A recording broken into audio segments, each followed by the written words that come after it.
20 Seconds of Courage, the method that changes your life. Introduction.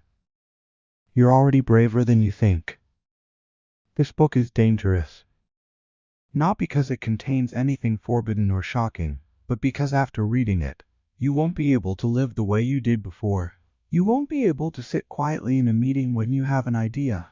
You won't be able to settle for less when you know you deserve more. You won't be able to stay silent when everything inside you is screaming enough, because you're about to learn a secret that has changed thousands of lives. And once you know it, there's no going back. 20 seconds, just 20 seconds of insane courage. 20 seconds before fear fully kicks in. 20 seconds between the thought "I want to do this" and the action that changes everything. Sounds simple, yes. Is it easy? No. But those 20 seconds are the difference between the life you're living and the life you're watching from the sidelines. How do I know this? I know because I was the woman who always waited. Waited for the right moment. Waited until I was ready. Waited for permission. Waited for certainty. I spent years in waiting mode. The good girl. The convenient employee. The one who doesn't make waves. And then one day I was standing in my boss's office. Standing there with a speech I'd prepared about why I deserved a promotion. I'd been writing that speech for 3 months, rehearsing it, perfecting it. And there I stood. He was looking at me, waiting. My mouth was dry. My heart was pounding so hard I could hear it in my ears. My hands were sweaty. My legs felt like jelly. In that moment, I had 2 options. First, say something like "sorry to bother you." Turn around and leave, like I always did. Second, open my mouth and start speaking. Right now, not in a minute, not when I calm down. Now, I had 20 seconds to choose. I chose to speak. My speech wasn't perfect. My voice trembled. I forgot half my arguments. But I spoke. 20 seconds of courage turned into 5 minutes of conversation that changed my career. I got the promotion. But that wasn't the main victory. The main victory was understanding I can act despite fear. I can choose myself. I can be brave, not all the time. Not perfectly, but 20 seconds at a time. Why exactly 20 seconds? Because that's exactly how long it takes between the impulse to act and the activation of all your internal brakes. Neuroscientists call this the window of opportunity, that brief moment when your brain hasn't yet engaged all its defense mechanisms. All the what-ifs, all the catastrophic scenarios. In the first 20 seconds, you have a chance. After 20 seconds, fear gains strength. Rational thinking kicks in. Excuses appear, delays, maybe next time, when I'm ready, when I lose weight, when I get another degree, when I have more experience. Next time never comes.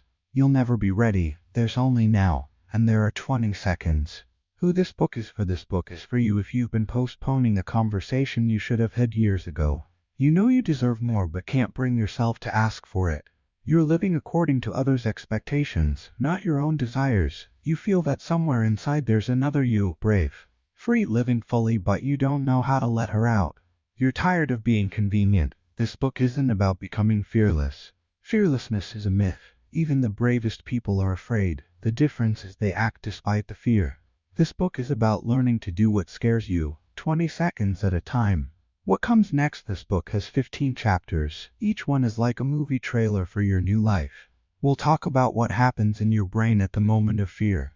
About why 20 years of thinking aren't worth 20 seconds of action. About how to distinguish fear that destroys from fear that leads. About what to tell yourself when panic hits. About how courage sounds, looks, and feels. About why so many women live by other people's scripts and how to write your own.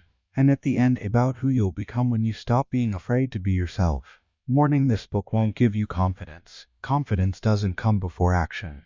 It comes after. This book won't remove fear. Fear is normal. It's a signal that you're at the edge of your comfort zone. And there, at the edge, is where growth begins. This book won't make you a different person. It will simply show you how to stop hiding from your true self. Contract with yourself. Before we begin, I want you to make a contract with yourself. Right now, not later, not after you finish reading. Now, here it is. I promise myself that while reading this book, I will be honest. I won't say this isn't about me or my case is special. I will allow myself to see where I'm hiding, where I'm choosing safety over life. And I will try, at least once, at least 20 seconds of courage. At least one action I've been postponing. I promise myself I'll try. Sign this contract, mentally or even write it on a piece of paper and keep it nearby while you read. Because this book only works if you're willing to act. Reading about courage is easy. Being brave is harder, but that's exactly why you're here. One last thing before we start: I believe in you. Even without knowing you, I know one thing: if you picked up this book, something inside you is already ready to change. You're already standing at the edge. You just need a push. This book is your push. But remember, I can give you tools. I can show you the path. I can tell you stories of those who walked this path before you. But the step, you have to take it. And you have exactly 20 seconds to do it. Let's go. Chapter 1. The 20-second log. One, fear hasn't kicked in yet. Your brain doesn't want you to be brave. Sorry for the harshness, but it's true. Your brain wasn't designed for bravery. It was designed for survival. And survival, in your brain's understanding, means avoiding everything unfamiliar, uncomfortable, scary. Approach a stranger, dangerous. Express an opinion that might not be liked. Risk of rejection. Ask for a raise. Possibility of hearing no. Your brain sees danger in everything that goes beyond the familiar, and it does everything to stop you. What happens in the brain? Imagine you see an opportunity, your dream job, a person you're interested in, a chance to pitch your idea. In the first second, you feel a flash: I want this. That's your prefrontal cortex speaking, the part of your brain responsible for dreams, plans, ambitions. It sees opportunity and lights up. But a moment later, the amygdala kicks in, the ancient part of your brain, the fear center. Its job is to search for threats, and it finds them everywhere. What if they say no? What if I look stupid? What if I can't handle it? And then a chemical war begins in your body. Cortisol, the stress hormone, floods your system. Your heart races, your breathing quickens, your muscles tense, your thoughts scatter. This is called the fight or flight response. Your body is preparing for danger. Except there's no real danger. You're not being threatened by a predator. You're only being threatened by your comfort zone. The 20-second window. Here's what's important to understand between the first impulse, I want to do this, and the full engagement of panic. There's a window, 20 seconds. In those 20 seconds, your amygdala hasn't fully revved up yet. The fear is there, but it hasn't paralyzed you. You can still move. After 20 seconds, fear picks up speed. Excuses appear. Logic, rationalization. Come on, that was a stupid idea. Now's not the time. I'm not ready. But in the first 20 seconds, you still can. Why not think? Just do. I know this sounds reckless. Don't think. We've been taught our whole lives to think through decisions, to weigh pros and cons, to be careful. And for big life decisions, that's right. Don't quit your job on a whim. Don't buy a house without thinking. But that's not what we're talking about. We're talking about those moments when you already know what needs to be done. You know you need to call, write, ask, try. You've known for months, years, but you think, you postpone, you wait for the right moment. The right moment doesn't come, because it doesn't exist. There's only this moment. And your 20 seconds. Elena's story. Elena worked as an accountant at a medium-sized company. 8 years in the same position. Her salary hadn't changed in 4 years. She knew the company inside and out. She trained newcomers. She fixed other people's mistakes. Her work was flawless. She knew she deserved a promotion. She'd known it for 3 years. But every time she thought about requesting a meeting with the director, a voice would turn on inside. Not now. They're busy with the new project now. I'll wait until the end of the quarter. Maybe they'll offer it themselves. 3 years she waited, and then they hired someone new for her level. A young guy, no experience, who came in after 3 months and asked for a promotion. And got it. Elena came home and cried, not from resentment toward the guy, but from anger at herself. The next day she wrote a message to the director: I need 15 minutes of your time. It's important. She didn't think. She wrote it in 5 seconds and hit send before she could change her mind. At the meeting she was shaking. Her voice trembled, but she spoke. And you know what? The director listened. He said, why didn't you come earlier? We thought you were satisfied with everything. Elena didn't just get a promotion.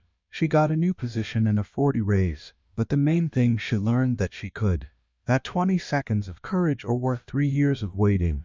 The 20-second law in action. Here's how it works. Seconds 1-5. The impulse. You see an opportunity. You feel desire. I want to do this. Second 6-10. Hesitation. Fear starts to rise. What if? But it's still weak. You can still overpower it. Seconds 11-20. The choice. This is the critical moment. Either you act, or you let fear grow. After the 20th second, paralysis or action if you didn't act, fear 1. If you did, you are already in motion, and motion creates motion. Practice your first 20 seconds right now. Think of something small that you've been postponing, not change careers or move to another country. Something small, writing a message, asking a question, saying no, asking for help. Something that requires 20 seconds of courage. You know what it is. Right now, as you're reading, it popped into your head, this is what I've been postponing. Good, now make yourself a promise. Not I'll do it someday. Not maybe tomorrow. Make yourself a promise today, before the day ends. 20 seconds, I'll try. And when the moment comes, and it will come, you will remember this law. You have 20 seconds before fear fully kicks in. 20 seconds to start acting. Don't think, do. 20 seconds can change a day, and a day can change a life. Chapter 2. The longest step, from thought to action between I want to and I'm doing it, lies an abyss. This abyss is called inaction, and thousands of people get stuck in it for years. For their entire lives, they want, they dream, they plan, they know what needs to be done. But they don't do it, because between thought and action is the longest step. A step that doesn't require strength, talent, or luck. It requires one thing: determination to take it right now. The illusion of preparation. I'll walk you through a typical scenario. Maybe you'll recognize yourself. You want to start something new, a blog, a business, a creative project, a career change. You start preparing. Reading books, watching courses, studying successful examples, making a plan, then redoing the plan, looking for more information. Weeks pass, months. You know so much now. You're almost an expert in theory, but you still haven't started. Because you're not ready yet. You need to learn a little more. Prepare a little more. One more course, one more book. Here's the truth no one wants to hear: you'll never be ready. There will never be a perfect moment. There will never be a feeling of now it's definitely time. Readiness doesn't come before action. It comes in the process of action. You learn to swim in the water, not on the shore. 20 years of doubt versus 20 seconds of action. I knew a woman, Irina. She dreamed of opening a coffee shop for 20 years. 20 years she knew everything about this business. She studied locations, created menus, read about franchises, traveled to other cities to try coffee. But she didn't open a coffee shop, because there was always a reason. A crisis, wrong location, kids were small, kids grew up, but now she had to help them. Mortgage, loan, instability, 20 years of not now. And then she met a girl who had opened a coffee shop. Young, no experience, who hadn't read books or made business plans for years. She just found a small space, took out a loan, and opened. In 3 months. From idea to opening, 3 months. Irina asked her, how did you dare? You're so young, you have no experience. Weren't you afraid? The girl answered, I was afraid every day. But I thought, if I'm afraid and don't do it, in 10 years I'll be in the same place. If I try and it doesn't work out, in 10 years I'll at least know I tried. I needed 20 seconds of courage to sign the lease agreement. Everything else just followed. Irina understood 20 years of thinking hadn't moved her a single step forward. And 20 seconds of determination had moved this girl into a new life. The problem with when I save up money, when the kids grow up, when I lose weight, when I get an education, when I'm ready. All these whens are traps, because when never comes, or comes too late. Money is never enough. It will always seem like you need a little more. Kids will grow up, but new circumstances will appear. Grandchildren, parents. Work, weight doesn't determine your worth. You deserve to live a full life right now. In this body, education doesn't guarantee courage. There are people with 3 degrees who are afraid to ask the price in a store. And readiness. You won't become ready by sitting still. You become ready in the process. What happens when you take the step? Here's what's amazing. As soon as you take the first step, the world starts helping. I'm not talking about magic or the law of attraction. I'm talking about reality. When you act, you send a signal to the universe, I'm serious. And the universe responds. People appear who can help. Opportunities you didn't know about open up. Solutions to problems that seemed insurmountable emerge. But this only happens after you start moving. While you stand still, nothing changes. Marina's story. Marina wanted to change professions. She'd been working as a teacher for 15 years and was burned out. She dreamed of working in marketing, but she had no experience. No portfolio, no connections. She thought about it for 3 years. She read articles about people changing careers, attended free webinars, saved money for courses, but didn't enroll because what if it's not useful? 3 years in thinking mode. One evening she was sitting in the kitchen and something inside clicked. Nothing special happened, just a thought: I'm 38. If I don't start now, in 5 years I'll be 43 and I'll regret not starting at 38. She opened her laptop, found a marketing course, and paid for it. In 20 seconds, without thinking, before fear could say wait, the course started in a week. She couldn't back out anymore. Money paid. 6 months of studying. She did assignments after work, exhausted, sometimes until 2 a.m., created a portfolio, sent her resume to 15 companies. 14 didn't respond or refused. One invited her for an interview, then a second one, then offered an internship. 3 months later, a permanent position. Now Marina has been working as a marketer for 2 years, earning more, but most importantly, she wakes up without that stone in her stomach that had been there every morning for 15 years. What changed? 20 seconds. 20 seconds to click the pay for course button. 3 years of thinking gave nothing. 20 seconds of action launched a new life. Why the first step is the hardest? The first step is the hardest because it breaks inertia. An object at rest tends to stay at rest. That's physics. But it's also psychology. When you don't do something for a long time, not doing becomes a habit, a comfort. You get used to the idea of someday. You get used to the dream, but not to the reality of the dream. And the first step is a collision with reality, the reality that you might make a mistake, that it might be difficult, that the result isn't guaranteed, and your brain screams danger. Stay where you are, it's safe here, but safe doesn't mean alive. Safe means dying slowly, refusing yourself every day. How to take the longest step? Here's the secret: you don't take it all at once. You take it in 20 seconds. Don't think about the whole journey. Don't think about what will happen in a year, in a month, even in a week. Think only about the next 20 seconds. What can you do right now? In 20 seconds, open a website, dial a number, write the first sentence, send a message, click register. A small action, 20 seconds, and now you're in motion. A small step taken, inertia broken, and then it's easier. Not easy, but easier, because the second step is always easier than the first. The third is easier than the second. Motion creates motion. Exercise the step you're postponing. Close your eyes for a second. Think about the step you're postponing, not about the whole project, not about the end goal, about the specific first step that you can take today. In 20 seconds, what is it? Writing an email, calling someone, filling out an application, canceling something you don't want to go do, telling the truth. You know, right now as you're reading, you know what it is. Good. Now imagine you've done it. Right now, what would change? Maybe not much, maybe very little, but a step from thought to action would be taken. And that changes everything. The choice: every day you make a choice.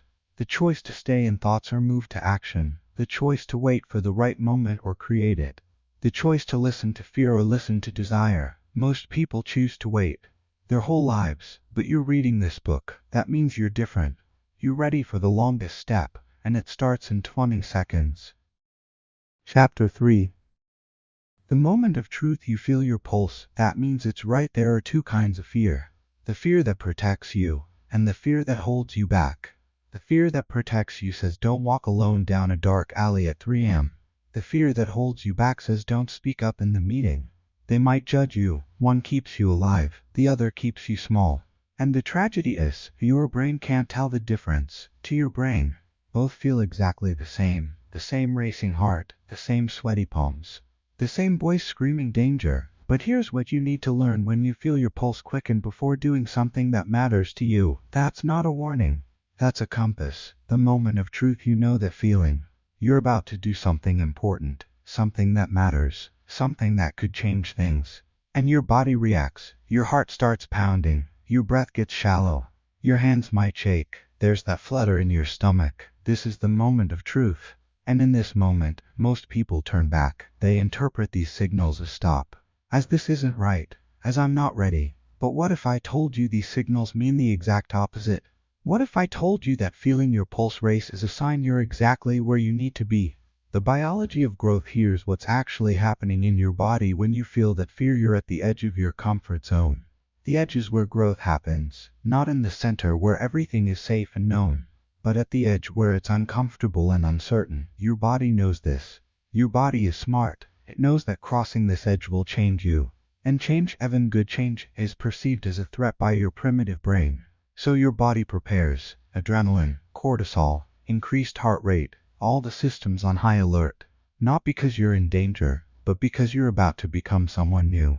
And that's terrifying to the part of you that wants everything to stay the same. Sarah's moment. Sarah was a graphic designer who'd been working for other people for 12 years. She was good, really good. Clients loved her work, but she was always in the background, executing someone else's vision. She dreamed of starting her own agency for 5 years, but every time she thought about actually doing it, the fear would hit hard. What if no one hires me?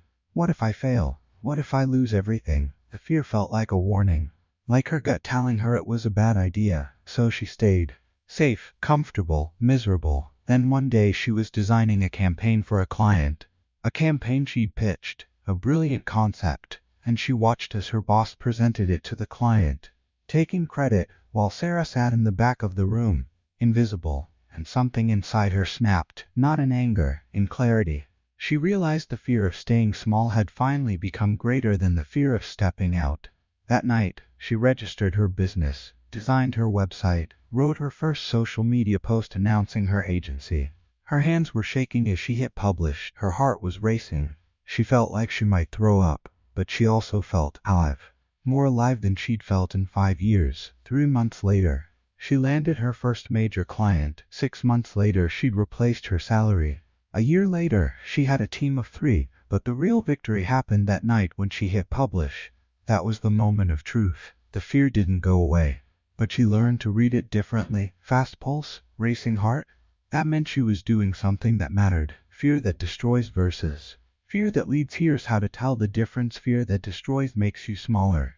It tells you to hide, to stay quiet, to play it safe, to not risk being seen. After giving in to this fear, you feel relief, but also regret. A quiet voice asks, why didn't I try?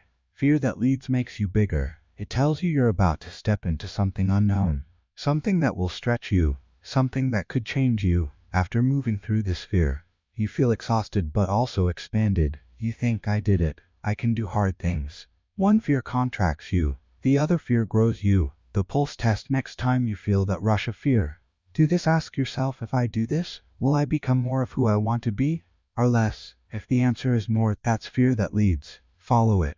If the answer is less, that's fear that destroys. Thank it for trying to protect you, and ignore it. Your pulse is your compass. When it quickens before something that aligns with your values, your dreams, your trust, that's not a stop sign, that's a green light. The paradox of courage. Here's what most people misunderstand about courage. Courage isn't the absence of fear. Courage is feeling the fear, really feeling it, that racing pulse, those shaky hands, and doing it anyway. If you're not afraid, you don't need courage. You're just doing something comfortable. Courage only exists in the presence of fear. So when you feel that pulse quickening, that's not evidence that you shouldn't do it. That's evidence that you need to do it. Because it matters, because it's real, because it's taking you somewhere new. Kate's story. Kate was in a relationship that had been dead for 2 years. She knew it, he probably knew it too, but neither of them said anything. It was comfortable, familiar, safe. Every time she thought about having the conversation, her heart would race, her stomach would drop, she'd feel sick. She interpreted this as, I'm not ready, or maybe things will get better. For 2 years, she listened to that fear and stayed. Then one morning, she woke up and looked at him sleeping next to her, and she felt nothing, not love, not anger, just nothing. And she realized the fear of having the conversation was keeping her in a relationship where she felt dead inside. That evening she said, we need to talk. Her pulse was racing. Her hands were shaking, but she spoke. It was hard. He cried. She cried, but it was also the most honest conversation they'd ever had. 3 months later, Kate was in her own apartment, alone for the first time in 8 years. Scared, yes. Uncertain, absolutely. Alive, more than she'd been in years. She told me later, the moment I felt my heart racing before that conversation, I almost backed out. But then I thought, what if that feeling isn't fear? What if it's my body telling me I'm about to do something true? She was right. When your pulse says yes, your body knows before your mind does. Before you can articulate why something matters, your body feels it. The pulse, the quickening, the callousness. That's not anxiety. That's not panic. That's your body saying, pay attention. This matters. This is important. This is real. Most people have been taught to calm that feeling, to breathe it away, to make it stop. What if instead you leaned into it? What if you said, thank you, body, for showing me what matters? What if you followed that pulse like a map?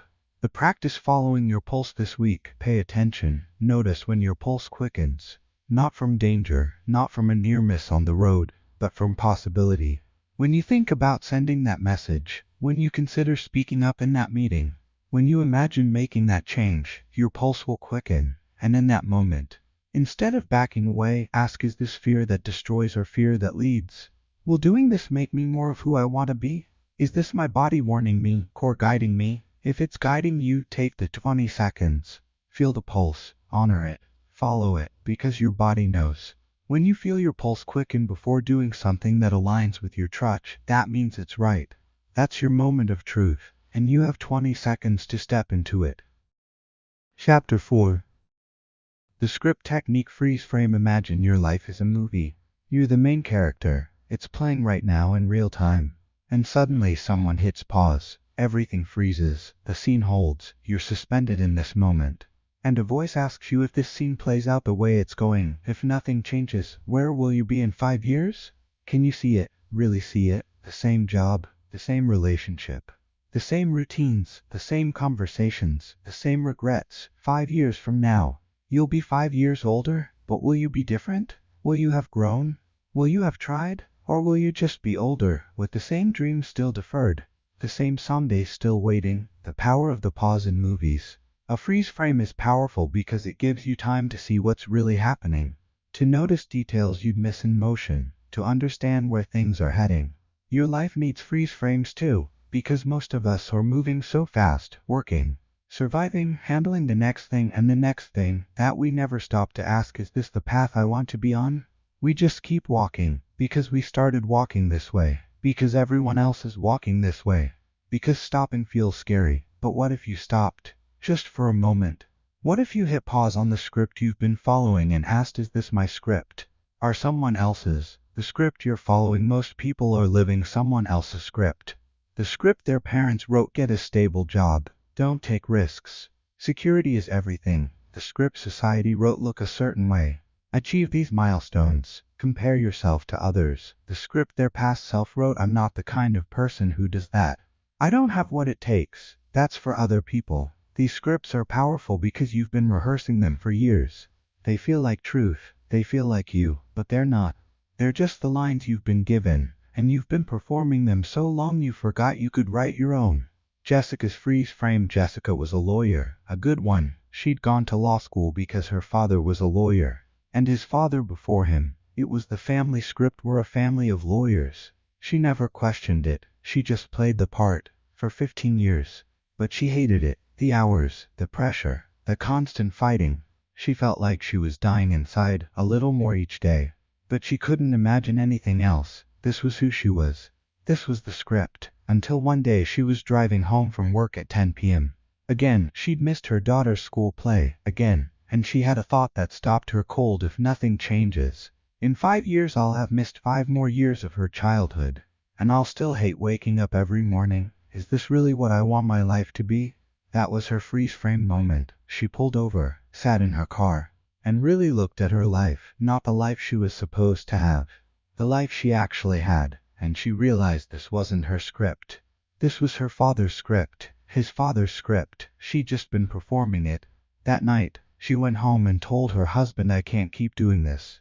They talked for hours. She cried. He held her, and together, they rewrote the script. 6 months later she left the firm. She now works as a mediator, part-time, helping families resolve conflicts without court. She makes less money, but she's at every school play, every dinner, every tucking in. She told me I needed that freeze frame. I needed to stop moving long enough to ask, where is this going?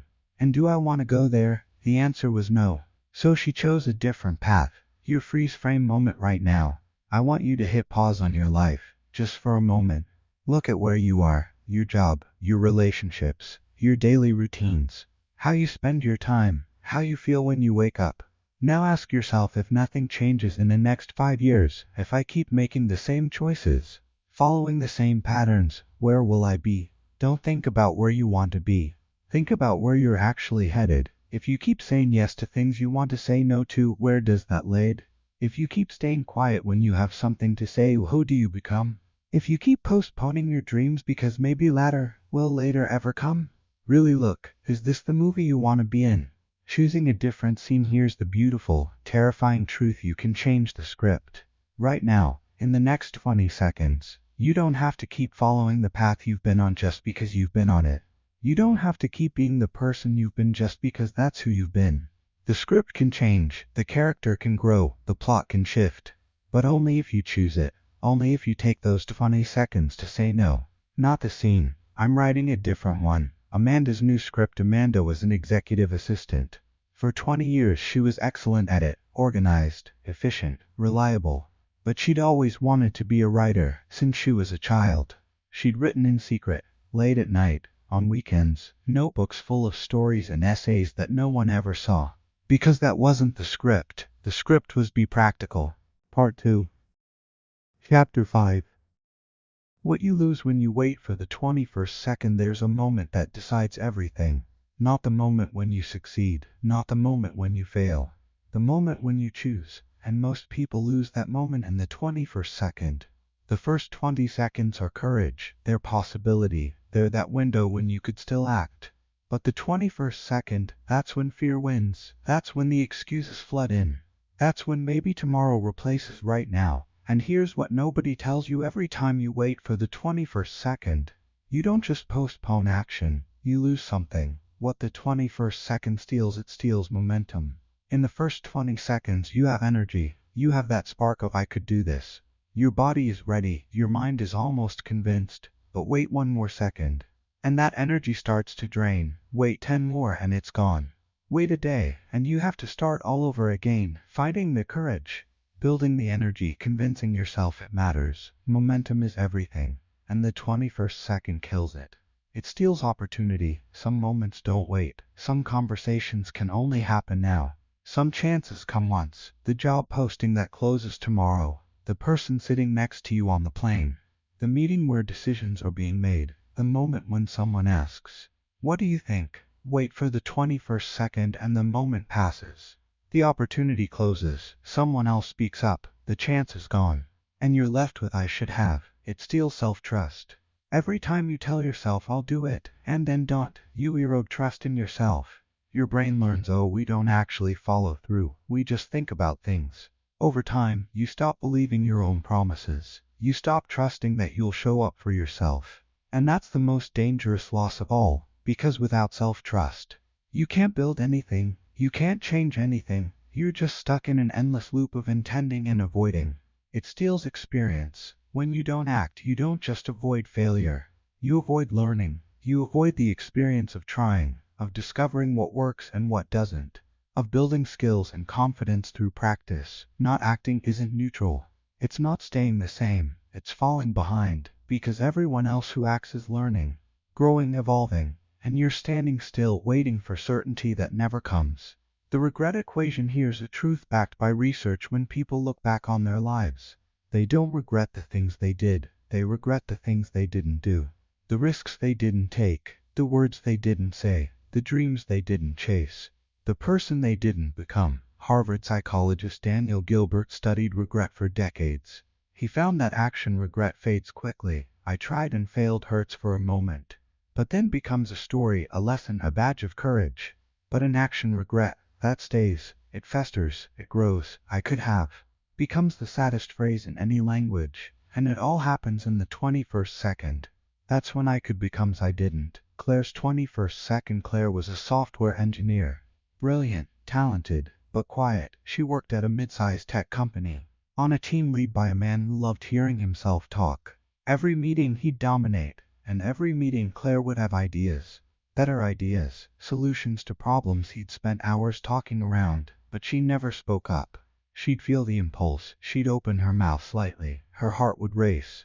And then, the 21st second would arrive. The voice would say, what if I'm wrong? What if he shoots it down? What if everyone thinks I'm stupid? She'd close her mouth, stay quiet, let the moment pass. For 3 years, she did this, until one meeting where her boss was struggling with a critical bug. The client was furious, the team was panicking, he was throwing out random ideas, none of them working, and Claire knew the answer. She knew exactly what the problem was and how to fix it. She felt the impulse to speak, and this time she counted. 1, 2, 3, 4. At 15 seconds the fear kicked in. Hard. At 18 seconds she almost stopped. At 19 seconds she thought, what do I have to lose? At 20 seconds she spoke, I think I know what's causing it. The room went silent. Everyone looked at her. Her boss said, go on, she explained. In less than 2 minutes she'd outlined the problem and the solution. Her boss stared at her for a moment, then said, why didn't you say something sooner? They implemented her solution. It worked. The client was saved. But more importantly, Claire realized what she'd been losing for 3 years. Every time she waited for the 21st second, she lost the chance to contribute, to be seen, to prove to herself that she had value. 6 months later, she was promoted to lead engineer, not because she suddenly became smarter or more talented, but because she stopped waiting for the 21st second. The cost of maybe tomorrow sounds gentle, safe, reasonable, but maybe tomorrow is the most expensive phrase you'll ever use. Because tomorrow you'll say it again, and the next day, and the next. Years pass, decades pass, and you're still saying maybe tomorrow, until one day, there are no more tomorrows left, and you realize you spent your whole life waiting for the perfect moment that never came. The truth is this: there is no tomorrow. Tomorrow is a concept, an illusion, a lie we tell ourselves to avoid discomfort today. There's only today, only this moment, only these 20 seconds, and when you say maybe tomorrow, you're really saying I'm choosing comfort over growth, safety over possibility, the known over the potential. That's your right, but know what it costs. Rachel's tomorrows. Rachel wanted to write a book for 15 years. She had the idea, she had the outline, she even had the first chapter written, but she never finished it because she was waiting for the right time.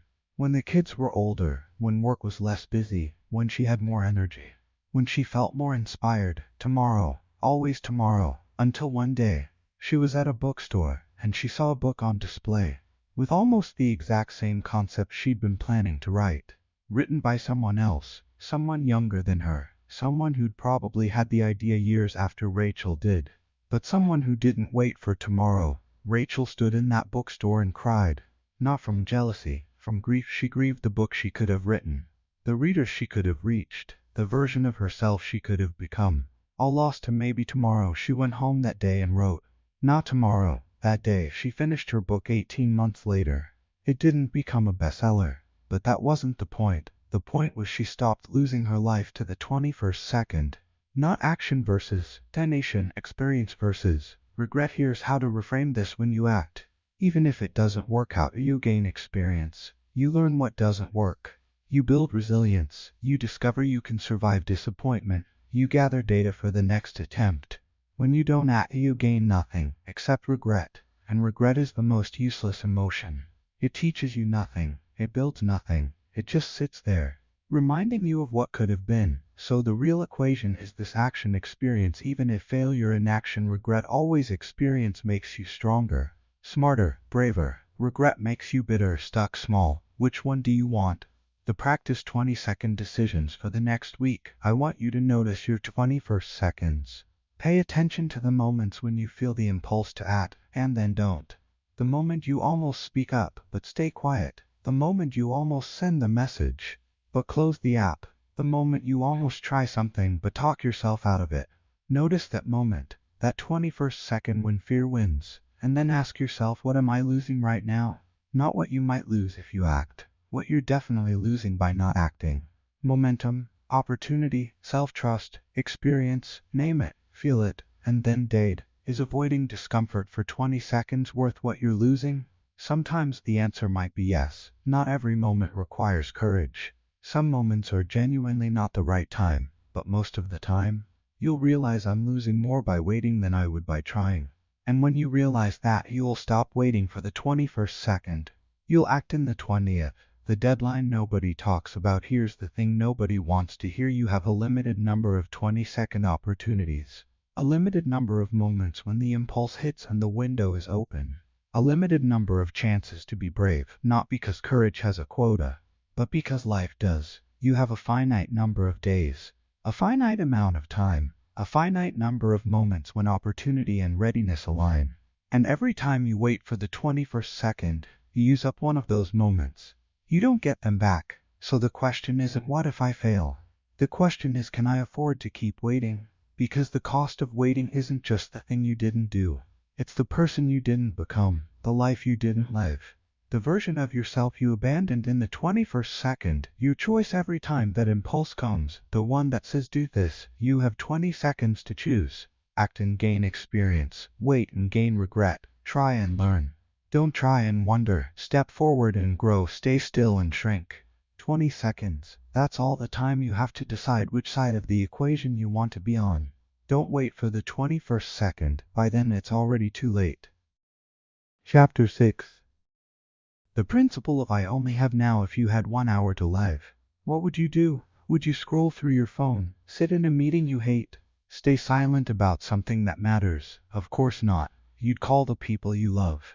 You'd say the things you've been meaning to say. You'd do what actually matters. So why aren't you doing that now? Because you think you have time. You think there will be a better moment, a right moment, a moment when you're ready. But here's the truth nobody wants to face. You only have now. Not tomorrow, not next week, not when things settle down. Now. This moment, these 20 seconds. Everything else is imagination. The illusion of later. Later is the most seductive lie we tell ourselves. It feels safe, reasonable, like we're being responsible by waiting. I'll have that conversation later. I'll start that project later. I'll take that risk later. But later is a mirage. It looks real from a distance, but when you get close, it disappears, because when later arrives it's now again, and you still feel unprepared. You still feel scared. You still want to wait for later, the perfect moment you're waiting for. It doesn't exist. The version of yourself who will feel ready, she's not coming. There's only this version of you, in this moment, with this choice. Tom's wake-up call. Tom was a financial analyst, successful, well-paid, completely miserable. He dreamed of being a photographer. He'd always dreamed of it.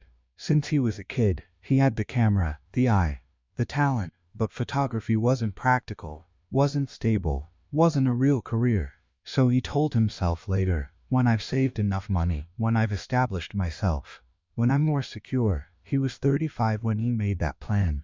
He'd start transitioning to photography at 40, 5 years of saving, preparing, building stability. At 37, his father died, sudden heart attack, gone in an instant. Tom was at the funeral, looking at his father's casket. When it hit him, his father had also had dreams. Dreams of traveling the world. Dreams of writing a book. Dreams of spending more time with family. Dreams he postponed for later. Later never came, and Tom realized he was doing the same thing. He was 37, waiting for 40, as if those 3 years were guaranteed. As if any years were guaranteed. He left the funeral and went straight to his boss's office on Monday. Gave his notice, not in 5 years, not in 3 years. In 2 months. That was 8 years ago. Tom is now a successful photographer. Not rich but fulfilled, not secure in the traditional sense but alive. He told me my father's death gave me the greatest gift. It shattered my illusion of later. It taught me that the only time I actually have is now. Stories of people changed by one short bravery. Sarah's 20 seconds. Sarah was in an elevator with the CEO of a company she desperately wanted to work for. Pure chance, wrong building, right moment. She had 20 seconds before he reached his floor. Old Sarah would have stayed quiet, would have thought, I don't have my resume. I'm not prepared. This isn't the right setting. But something in her said now. She took a breath and said, Mr. Peterson, I'm Sarah Chen. I've been studying your company for 2 years. I'd love 60 seconds to tell you why I should work for you.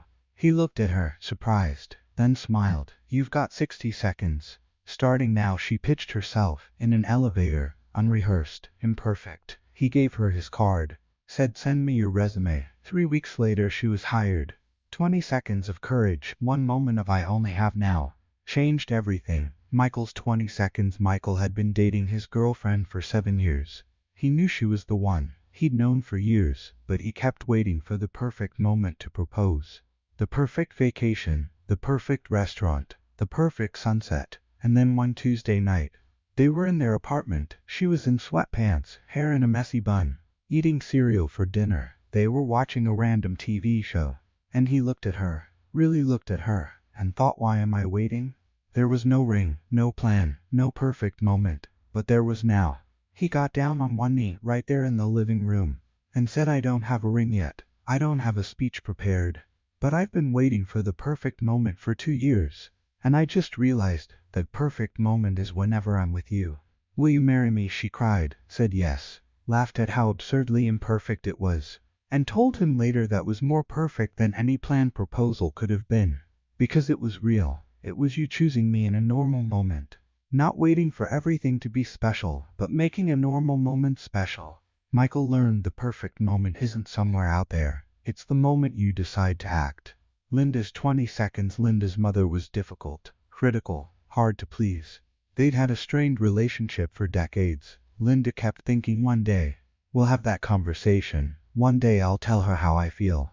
One day we'll clear the air. One day never came. Her mother had a stroke. Survived, but her speech was affected. The conversations Linda had been planning to have? Impossible now. She sat by her mother's hospital bed, holding her hand, filled with regret for all the things she didn't say when she could. Her mother recovered somewhat, enough to communicate with difficulty, and Linda decided no more waiting. She said everything. It wasn't perfect. Her mother didn't suddenly transform. But Linda said what needed to be said, told her mother she loved her, told her she forgave her, told her she wanted whatever time they had left to be different.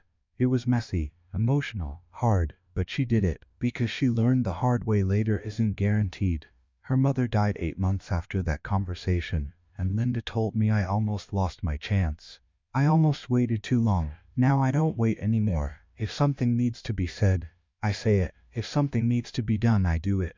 Because I only have now. The mortality reminder. Ancient philosophers practiced something called memento mori. Remember you will die. It sounds morbid, but it's actually liberating. When you remember that your time is finite, you stop wasting it. You stop waiting for perfect conditions. You stop putting off what matters. You stop prioritizing the comfortable over the meaningful. You start living as if your time is precious.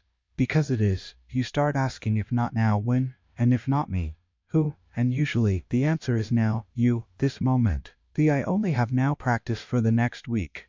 Practice this every morning. When you wake up, say out loud, I only have today. Not to be depressing, to be focusing. You only have today. This day, these hours. What will you do with them? Will you spend them waiting for a better time? Or will you spend them living? And throughout the day, when you find yourself thinking later or tomorrow or when I'm ready, stop. Ask yourself, what if there is no later? What if this is my only chance? Not to create panic, to create clarity. If this really were your only chance, would you wait? If the answer is no, then don't wait. Act now. The freedom of now. Here's what's beautiful about I only have now. It removes the pressure of forever. You don't have to commit to a lifetime. You don't have to have it all figured out. You don't have to know where this leads. You just have to do this one thing. Right now, have this one conversation. Take this one step. Make this one choice. Just now, just this. And then tomorrow, if you wake up, you have another now, and you make another choice. But you don't have to figure out tomorrow. You just have to show up for today, for now. The paradox of I only have now is this: when you stop waiting for the future, you actually create a better future. When you act now, you build momentum. You create opportunities. You become the person who does things, not the person who plans to do things. The future you're waiting for, it's built by what you do now, not by what you'll do someday, by what you do today. So stop waiting, stop planning for perfect conditions, stop preparing for readiness that never comes. You have now, that's all you've ever had, that's all you'll ever have. The question is, what will you do with it? Chapter 7. If it scares you, that's a sign you should go there. We've been taught wrong. We've been taught that fear means stop, danger, wrong direction. But what if fear is actually a map? What if the things that scare you are precisely the things you need to do? Not the fears that protect you, we covered that. Not the fear of dark alleys at 3 a.m. I'm talking about the fears that hold you back, the fears of growth, change, visibility, failure, success. Those fears, they're not warnings, they're invitations. The fear map. Think about everything you've ever wanted to do but haven't. Really think about it. Start a business, change careers, end a relationship. Start a relationship, move to a new city, write a book, perform on stage, ask for a raise, say no, say yes, be seen, be heard. What do all these things have in common? They scare you, and that's exactly why you should do them. Because the things that scare you are the things that will change you. The path you're afraid of, that's the path to growth. The conversation you're avoiding, that's the conversation that will set you free. The risk you won't take, that's the risk that leads to the life you actually want. Fear isn't a stop sign, it's a compass pointing toward your expansion. Why we run from fear? Your brain is designed to keep you alive. Not happy, not fulfilled, just alive. So when you think about doing something scary, your brain treats it like a threat. It floods you with fear chemicals. It creates worst-case scenarios. It gives you every reason to stay where you are. Because where you are is known. Even if it's miserable, it's predictable. And to your primitive brain, predictable equals safe. But here's what your brain doesn't understand: the greatest threat to your life isn't the scary thing you might do. It's the life you don't live because you're too afraid to do the scary thing. Emma's scary path. Emma was a corporate lawyer, 6-figure salary, prestige, security, and complete emptiness inside. She'd gone to law school because it was impressive, because her parents were proud, because it was a smart choice. But she'd always wanted to work with kids, teaching, mentoring, making a real difference in young lives. Every time she thought about leaving law to go into education, she felt terror. What if I can't pay my bills? What if people think I'm crazy? What if I've wasted all this time and money on law school? The fear was overwhelming, so she stayed, decade after decade, until one day, she was helping her niece with homework, and her niece said, "I wish you were my teacher. You're so good at explaining things." And Emma felt something break open inside. She realized she was so afraid of the life she wanted that she was living a life she hated. The fear of leaving law was huge, but the fear of dying having never tried teaching, that was bigger. So she followed the bigger fear. She quit her job, went back to school for a teaching certificate, started teaching middle school English. Her salary dropped by 60, and she'd never been happier. She told me, "Everyone thought I was crazy. Even I thought I was crazy, but the fear of that path was the loudest fear I'd ever felt. And I realized that's how I knew it was the right path. Because it terrified me in the way that growth terrifies you.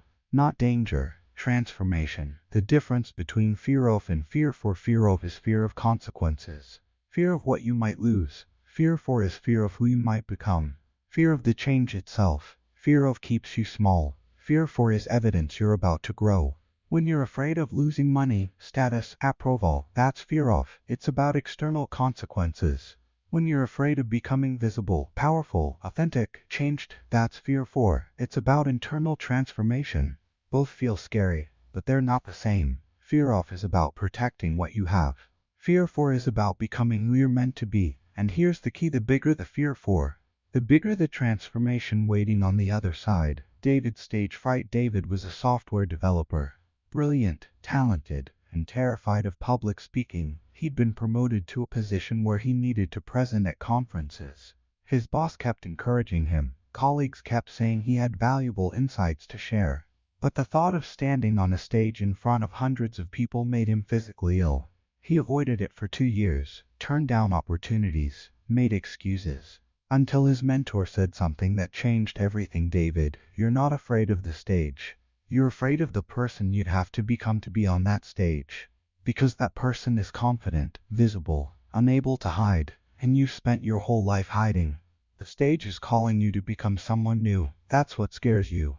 David sat with that for weeks. Was he afraid of failing on stage? Sure, but that wasn't the real fear. The real fear was if he succeeded on stage, he could never go back to being invisible. He'd have to own his expertise, his voice, his value. That transformation terrified him more than any audience. So he did something counterintuitive. He went toward the fear. He signed up for a speaking slot, voluntarily, before he felt ready, and he prepared like his life depended on it. The day of the talk, he was shaking. His voice cracked in the first minute, but he kept going, and by the end something had shifted. Not just in the room, in him. He'd crossed a threshold. He'd become the person who speaks on stages, who is visible, who has a voice. And that person, he couldn't go back to hiding. He told me later, the scariest part wasn't the talk, it was knowing that if I did it, I couldn't be small anymore. And I'd spent 30 years being small. It felt safe, Leaving that safety felt like dying, but staying there actually was dying. Your scary list. I want you to make a list. Write down everything that scares you. Not spiders or heights, I mean the big fears, the life fears. The relationship conversation you're avoiding, the career change you're considering, the creative project you're not starting, the boundary you're not setting, the truth you're not speaking. Write them all down. Now look at the list. That's not a list of things to avoid. That's a map of your growth. Every single thing on that list is something that will change you if you do it. Some might make you happier, some might make you freer, some might make you stronger, but all of them will make you more yourself, because the person you're meant to be lives on the other side of those fears. To practice going toward fear this week, I want you to do something scary. Not dangerous, scary in the growth way. Pick the smallest fear from your list, the one that makes you nervous but not paralyzed, and go toward it. Not thinking about it, not planning for when you'll feel ready. Go toward it, now. Send the message, have the conversation, make the call. Take the first step, 20 seconds, that's all, and notice what happens.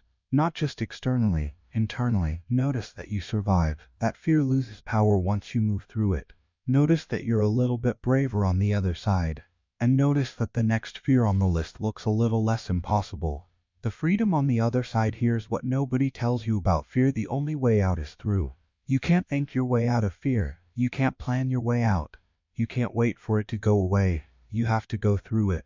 And when you do, when you take that scary step, have that scary conversation, make that scary change, something magical happens. The fear shrinks, not because it was never real, but because you prove to yourself that you're bigger than it. And once you've gone through one fear, the next one is easier.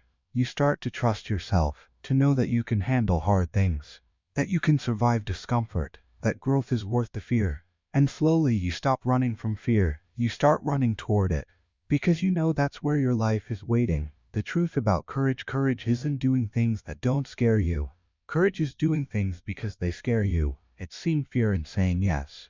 That's the direction. It's understanding that fear is information, a sign, a signal, and the signal says this matters, this will change you, this is important. So if it scares you, good, that means you're on the right path. Go there. Chapter 8. The internal dialogue of a strong person. You have a voice in your head. We all do. It talks to you constantly, commenting, judging, predicting, worrying. And for most people that voice is cruel. It tells you you're not good enough, not smart enough, not brave enough. It tells you to play it safe, to stay small, to not even try. It sounds like protection, like wisdom, like truth, but it's not. It's fear wearing the mask of reason. And if you want to live differently, if you want to be the person who takes those 20 seconds of courage, you need to change what that voice is. You need to develop the internal dialogue of a strong person.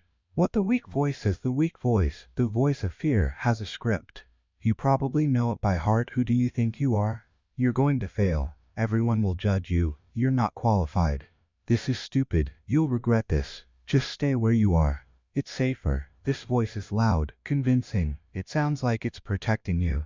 But here's what it's actually doing. It's keeping you prisoner. A prisoner of your past, of your fears, of the smallest version of yourself. What the strong voice is. The strong voice, the voice of courage, sounds different. It doesn't deny fear. It acknowledges it. But it doesn't let fear decide. It says things like, I'm scared and I'm doing it anyway. I don't know if I'll succeed, but I'll learn either way. What other people think of me is none of my business. I'm qualified enough to start. I'll learn the rest as I go. This might not work, but staying stuck definitely won't work. I'd rather regret trying than regret not trying. 20 seconds. I just need 20 seconds of courage. This voice isn't louder than the weak voice, but it's firmer, clearer, more honest. It doesn't lie to you and say everything will be fine. It tells you the truth. It might be hard, but you can do hard things. The 5 phrases for launching courage when panic hits. When you're at that moment of 20 seconds and fear is screaming at you to stop, you need phrases that anchor you. Here are 5 that work. 1. This feeling is temporary. Fear feels permanent in the moment. Like it will last forever. Like you'll always feel this terrible. But you won't. Emotions are waves. They rise, peak and fall. Usually in minutes. So when fear hits, remind yourself this will pass. I just have to get through the next 20 seconds. 2. I'm not doing this because it's easy. I'm doing it because it matters. Fear loves to tell you that if something is hard, you shouldn't do it. But the truth is the things that matter most are usually hard. Having difficult conversations is hard. Starting new things is hard. Being vulnerable is hard. Growing is hard. That doesn't mean you shouldn't do them. It means they matter enough to be worth the discomfort. 3. The only way I lose is if I don't try.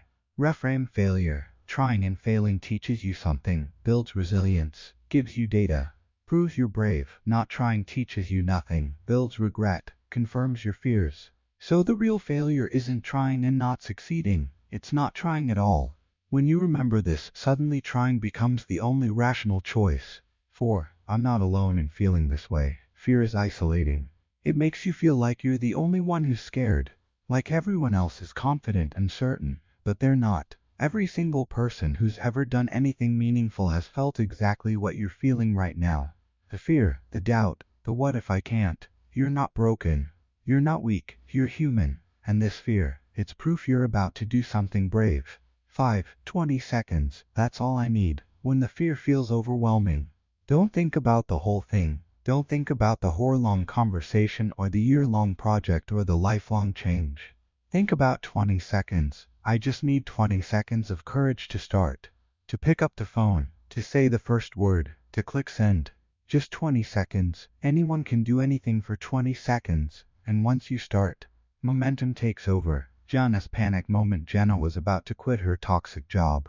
She had another offer. She'd practiced her resignation speech. She knew it was the right decision. But when she sat in her boss's office, about to speak, she froze. The fear was crushing. Her boss was intimidating. What if he got angry? What if he tried to guilt her? What if she couldn't get the words out? She almost said never mind and left. But then she remembered phrase 5:20 seconds. She thought, I don't have to handle the whole conversation right now. I just have to say the first sentence. Just 20 seconds. She took a breath and said, I'm here to give my resignation. That's it. One sentence. 10 seconds. And once those words were out, the rest followed. Part 3. Chapter 9.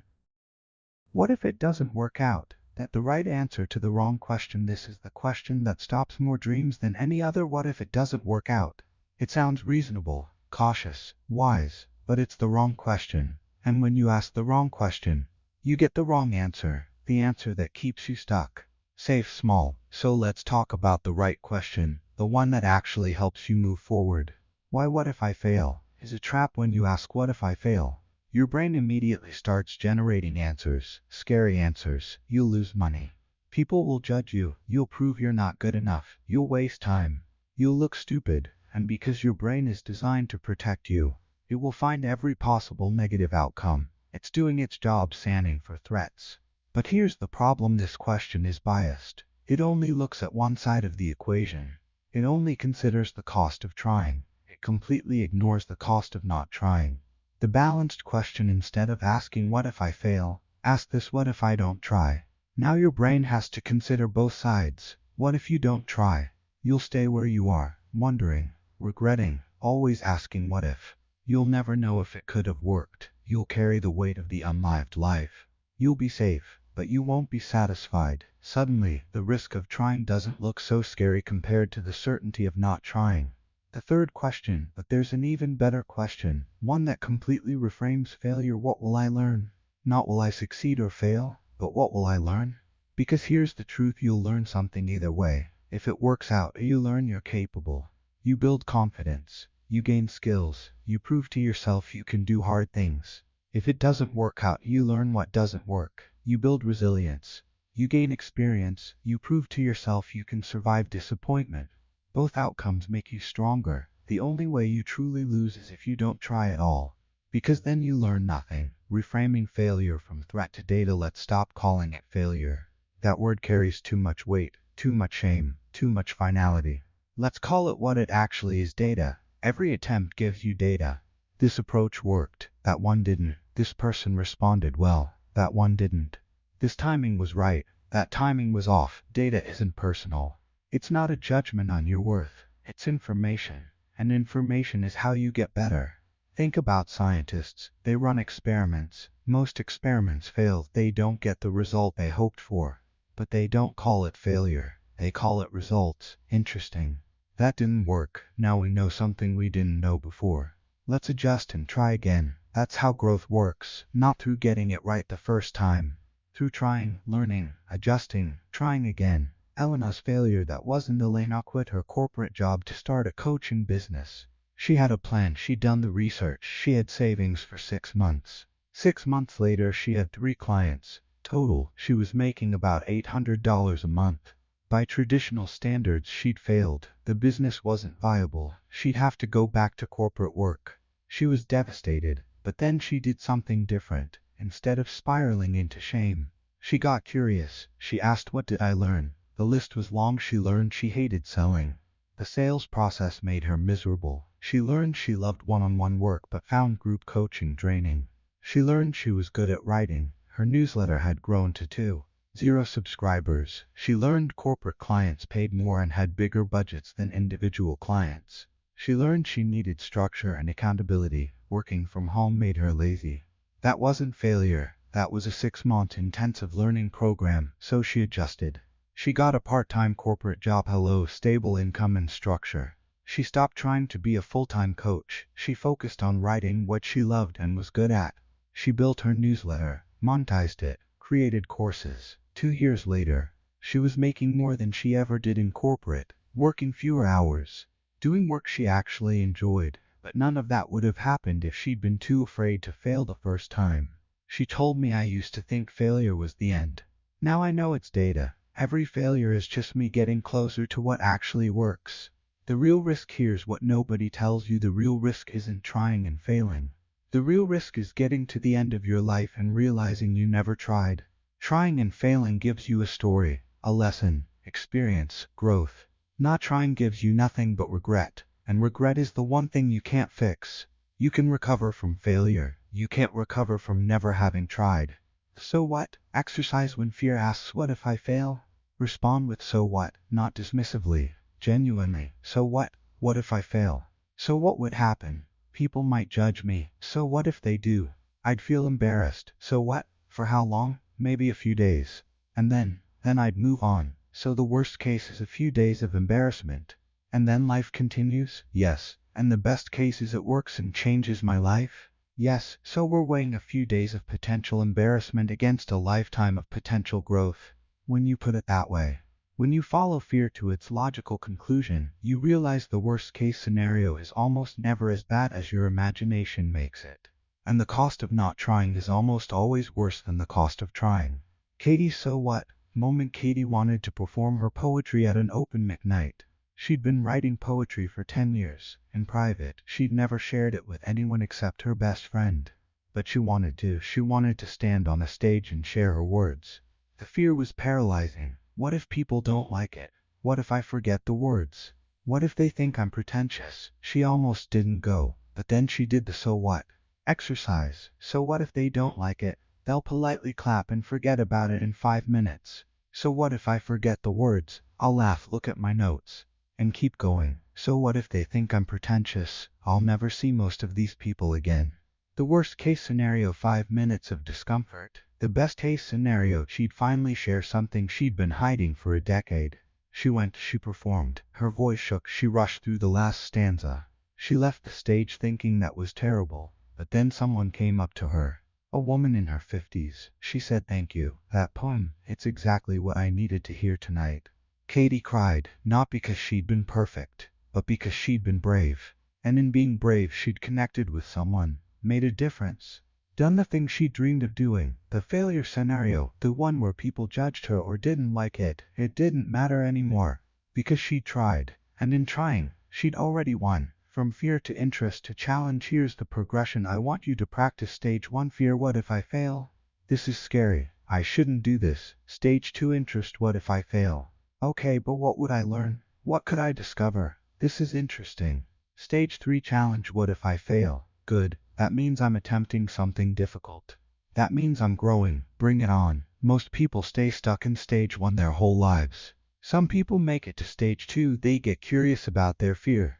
But the people who truly live, they reach stage 3. They see what if I fail? Not as a reason to stop, but as proof they're doing something worthwhile. Because easy things don't make you ask what if I fail.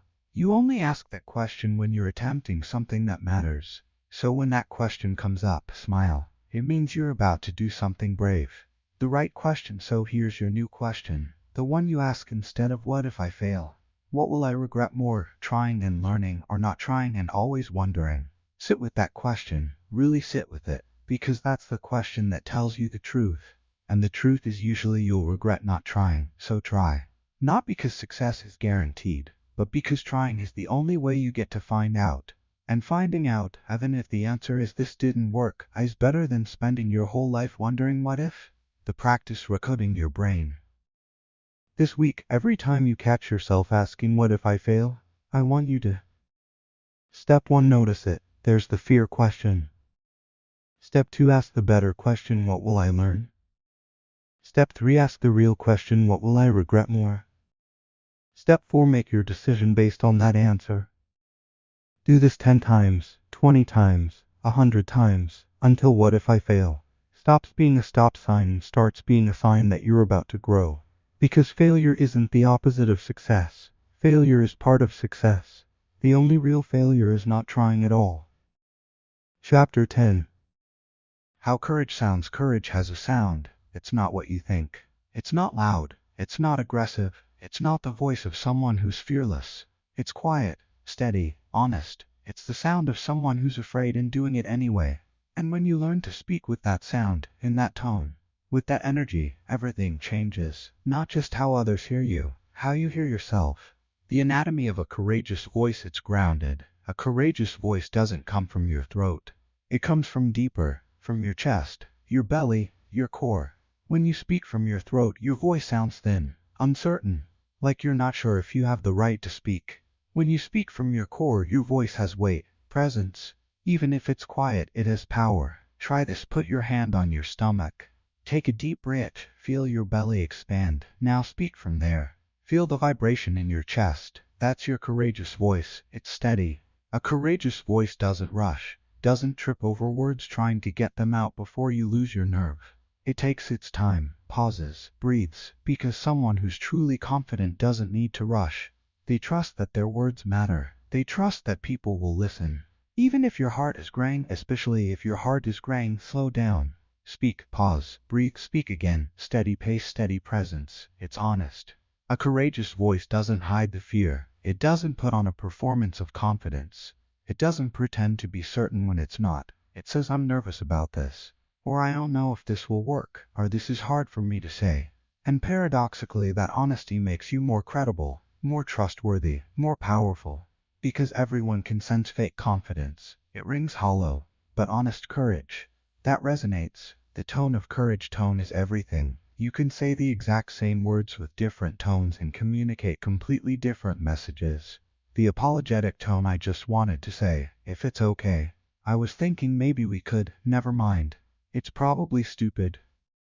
Even with good content, this tone says I don't really believe what I'm saying. Feel free to dismiss me. The aggressive tone. Look, I'm telling you right now.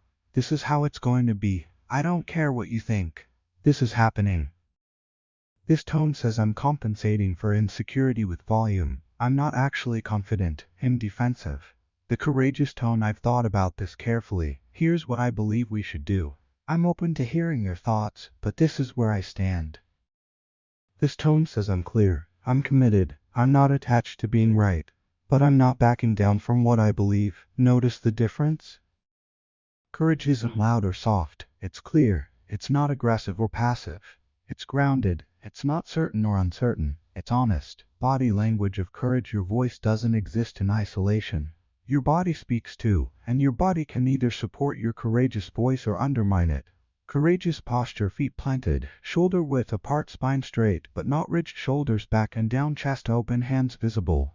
Not hidden or fidgeting, eye contact, not staring aggressively, but not looking away, face calm, not tense. This posture doesn't just look confident to others, it makes you feel more confident.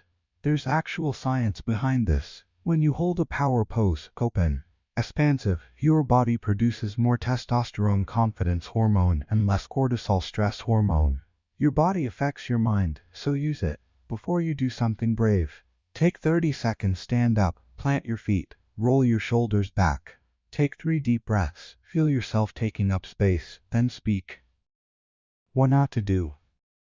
Crossing your arms, defensive, hunching, making yourself small, shifting weight, constantly nervous, energy, hiding your hands in pockets, literally hiding, looking down or away, avoiding connection, fidgeting, broadcasting anxiety. Your body is giving signals whether you mean to or not. Make sure they're the right signals. The gesture of courage, your hands matter. When you speak courageously, your hands should be visible and purposeful. Palms open shows honesty, openness. I have nothing to hide. Hands still but natural shows calm. I'm not nervous. I'm present. Deliberate gestures emphasizes points. This matters. Pay attention here. What to avoid: hands clenched into fists, aggression, hands fidgeting or wringing, anxiety, hands touching your face or hair, constantly self-soothing. Nervousness, pointing aggressively, hostility. Practice this. Record yourself talking. Watch with the sound off. What are your hands doing? Are they supporting your message or undermining it? The pause that commands attention. Here's a secret: silence is more powerful than words. Most people are so afraid of silence that they fill every gap with sound.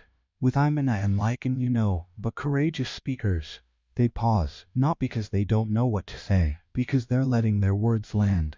The power pause. Say something important, then stop. Don't immediately explain or justify. Just let it sit. I'm resigning. Pause. Let it land. I need you to stop interrupting me. Pause. I've decided to pursue this. Pause. The silence feels enormous to you, but to your listener it's just a moment to process what you said. And that pause makes your words heavier, more significant. It says what I just said matters. I'm giving you space to absorb it. Try it in your next important conversation. After you say something significant, stop. Count to 3, then continue. Watch what happens. People lean in. They take you seriously because you took yourself seriously first. Sophia's voice transformation. Sophia was a product manager, smart, capable, but nobody listened to her. She'd present ideas in meetings and watch as they were ignored or dismissed. Then a male colleague would say almost the same thing 10 minutes later, and everyone would act like it was brilliant. She thought it was because she was a woman in tech, and maybe that was part of it. But then her mentor pointed out something else: watch how you present your ideas. Sophia recorded herself in the next meeting, and when she watched it back, she was horrified. Her voice went up at the end of every sentence, like she was asking a question. She prefaced everything with "I just think maybe we could possibly." She apologized before making suggestions. "Sorry, this might not be relevant."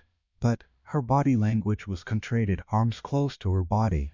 Making herself small, she looked down at her notes instead of at people. No wonder nobody listened. She was signaling that even she didn't believe in what she was saying. So she practiced. She recorded herself presenting an idea to her bedroom wall, over and over, until she spoke from her diaphragm, not her throat. Ended sentences with downward inflection statements, not questions. Eliminated just, maybe, possibly. Made eye contact with the wall, preparing for real. I stood with feet planted, shoulders back, paused after key points instead of rushing through. It felt ridiculous, but she practiced for 2 weeks. Then she presented in a meeting, using her new voice, her new posture, her pauses, and something shifted. People listened. They asked questions. They engaged with her ideas, not because her ideas got better. They were always good, but because she finally sounded like someone worth listening to. She told me, "I realized courage isn't just about what you say. It's about how you say it. Your voice, your body, your energy, they all have to say the same thing. I believe in this. And if you don't believe in yourself, nobody else will either." The energy of courage. There's something else, something harder to describe but essential energy. Courageous speaking has a certain quality of energy, not aggressive, not meek, just present. It's the energy of someone who cares about what they're saying, isn't attached to how it's received, is grounded in their body, trusts themselves. You can feel it when someone has it.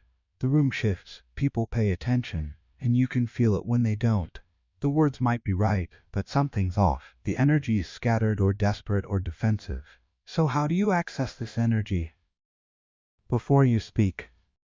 1. Ground yourself physically. Feel your feet on the floor. 2. Connect to why this matters, not what you're saying, but why. 3. Breathe deeply 3 times.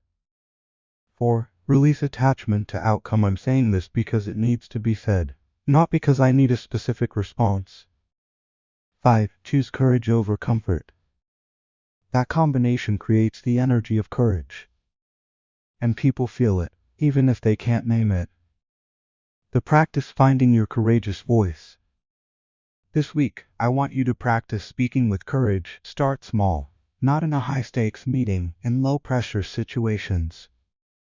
Exercise one voice recording. Record yourself saying something you believe, something that matters to you. Say it 3 ways. Version 1, your normal voice, with all your usual qualifiers and hupspec. Version 2, consciously grounded, steady with downward inflection and pauses. Version 3, with honest emotion, let yourself care visibly about what you're saying. Listen to all 3. Which one would you believe if you heard it from someone else? Exercise 2, mirror practice. Stand in front of a mirror. Look yourself in the eye. Say these sentences out loud using everything you've learned. I deserve to be heard. My perspective has value. I don't need permission to speak. I'm allowed to take up space. My voice matters. Say them until you believe them, until your body and voice are congruent. Exercise 3, real-world application. Find one opportunity this week to speak courageously. In a meeting, in a difficult conversation, when asking for something you need. Before you speak, ground yourself. Feet, posture, breath. Connect to why it matters. Choose your tone intentionally. Use pauses. Let your body support your words, then speak. And notice not just how others respond, but how you feel. Because speaking courageously doesn't just change how others see you, it changes how you see yourself. The sound of your future, the voice you use today, is creating your tomorrow. If you speak with apologetic uncertainty, you teach people and yourself that your words don't matter. If you speak with aggressive defensiveness, you push people away and exhaust yourself. But if you speak with honest courage, grounded, steady, clear, you create something different. You create respect, connection, impact. You create a life where you're actually heard, where your voice matters, where you matter. And it starts with 20 seconds of speaking in your courageous voice. Not perfectly, just honestly. Your voice is already there, inside you, waiting. You just have to let it out. Chapter 11. 20 seconds against the habit of being convenient. Let me tell you about a specific kind of prison. It doesn't have bars. It doesn't have locks. It's built from smiles you don't mean. From yes when you mean no. From swallowing your words to keep the peace. It's the prison of being convenient. And women, especially women, live there for decades. The convenient woman, you know her. You might be her. She doesn't make waves. She doesn't complain. She adapts. She accommodates. She makes everything easier for everyone else. She says I'm fine when she's not. She says whatever you want when she has a preference. She says it's okay when it's not okay at all. She puts everyone's needs before her own. Not occasionally, constantly. And she tells herself this is kindness. This is being a good person. This is love. But it's not. It's self-abandonment. Why we do it? We learn to be convenient early. Don't be difficult. Don't make a fuss. Be nice. Don't upset people. Make everyone happy. Little girls especially get this message over and over, in 1,000 tiny ways. And so we learn my value comes from being easy, from not causing problems, from making others comfortable. We learn to read the room and adjust ourselves accordingly. We learn to shrink so others can expand. We learn that our job is to be convenient. And by the time we're adults, it's so automatic we don't even notice we're doing it. Until one day we wake up and realize we have no idea who we actually are underneath all the accommodating. The cost of convenience. Being convenient costs you everything. It costs you your voice. If you're always saying what others want to hear, you forget what you actually think. It costs you your time. If you can't say no, your life fills up with obligations you never wanted. It costs you your energy. Constantly monitoring others' reactions and adjusting yourself is exhausting. It costs you your relationships. People can't actually love you if they only know the convenient version of you. It costs you your self-respect. Every time you betray yourself to please someone else, you lose a little more trust in yourself, and ultimately, it costs you your life. Because a life spent being convenient for others is not your life. It's a performance, a service, a disappearing act. Hannah's convenient life. Hannah was the perfect convenient woman. At work, sure, I can take on that extra project. No problem. I'll work late. Don't worry about it, I'll fix it. With friends, whatever restaurant you want. I'm flexible, you choose. No, really, I'm happy with whatever. With her partner, I don't care what we watch. Let's do what you want. It's fine, you decide. With her family, of course, I'll host Thanksgiving again. Yes, I can babysit. No, I'm not tired. She was everyone's favorite person to deal with. because she never had needs, never had boundaries, never said no. Until she had a breakdown, not dramatic, not visible, just one day she couldn't get out of bed, she couldn't do one more thing for one more person while completely abandoning herself. Her therapist asked her, when's the last time you did something just because you wanted to? Not because someone asked, not to be nice, just because you wanted it. Hannah couldn't remember. She'd spent 35 years being convenient. She had no idea who she was when she wasn't. The first small rebellion changing this doesn't happen overnight. You don't go from totally convenient to completely authentic in one dramatic moment. You do it in 20-second increments, one small act of inconvenience at a time. Hannah's first rebellion: her friend texted dinner tonight. Hannah's automatic response: fingers already typing sure, where? But she stopped. 20 seconds to think, do I actually want to go?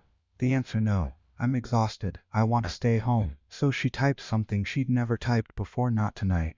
I'm wiped. Rain check. 20 seconds to hit send, and then nothing happened. No disaster, no rejection. Her friend just said no problem.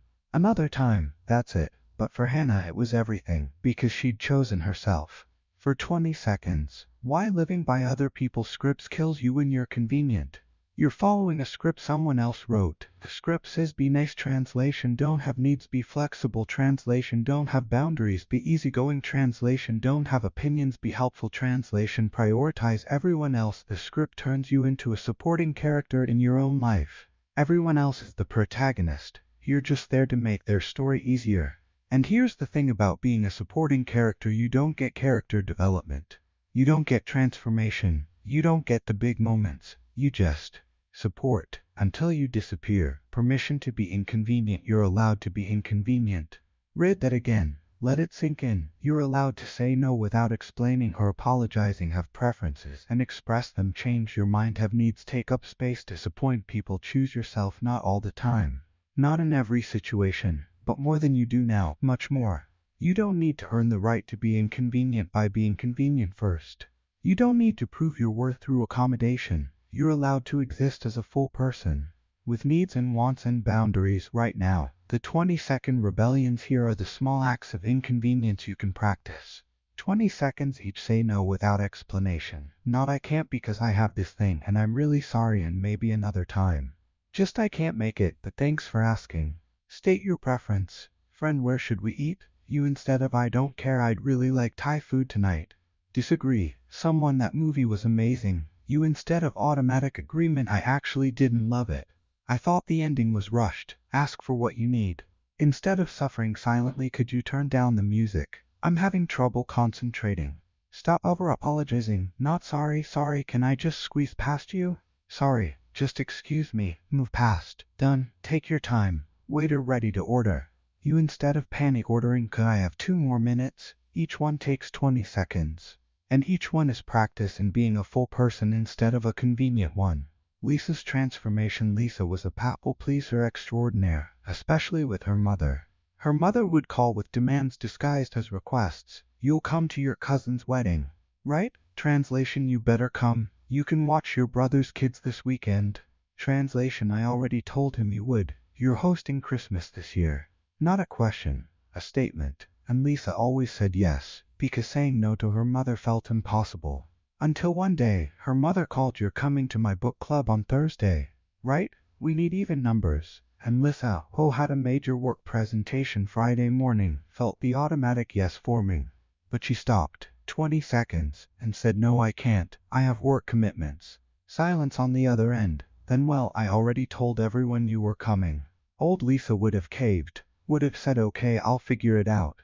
New Lisa said, I understand that's frustrating, but I can't make it. Her mother was icy for 2 days, then got over it. And Lisa realized the world didn't end. Her mother was annoyed, but she survived being annoyed, and Lisa survived disappointing her mother. That was 3 years ago. Lisa still has a complicated relationship with her mother, but she's no longer convenient. She says no regularly. She has boundaries. She doesn't automatically sacrifice herself. And her mother, she adjusted, because people do adjust when you stop being convenient. They might not like it, but they adjust. What happens when you stop being convenient? Here's what you need to know when you stop being convenient.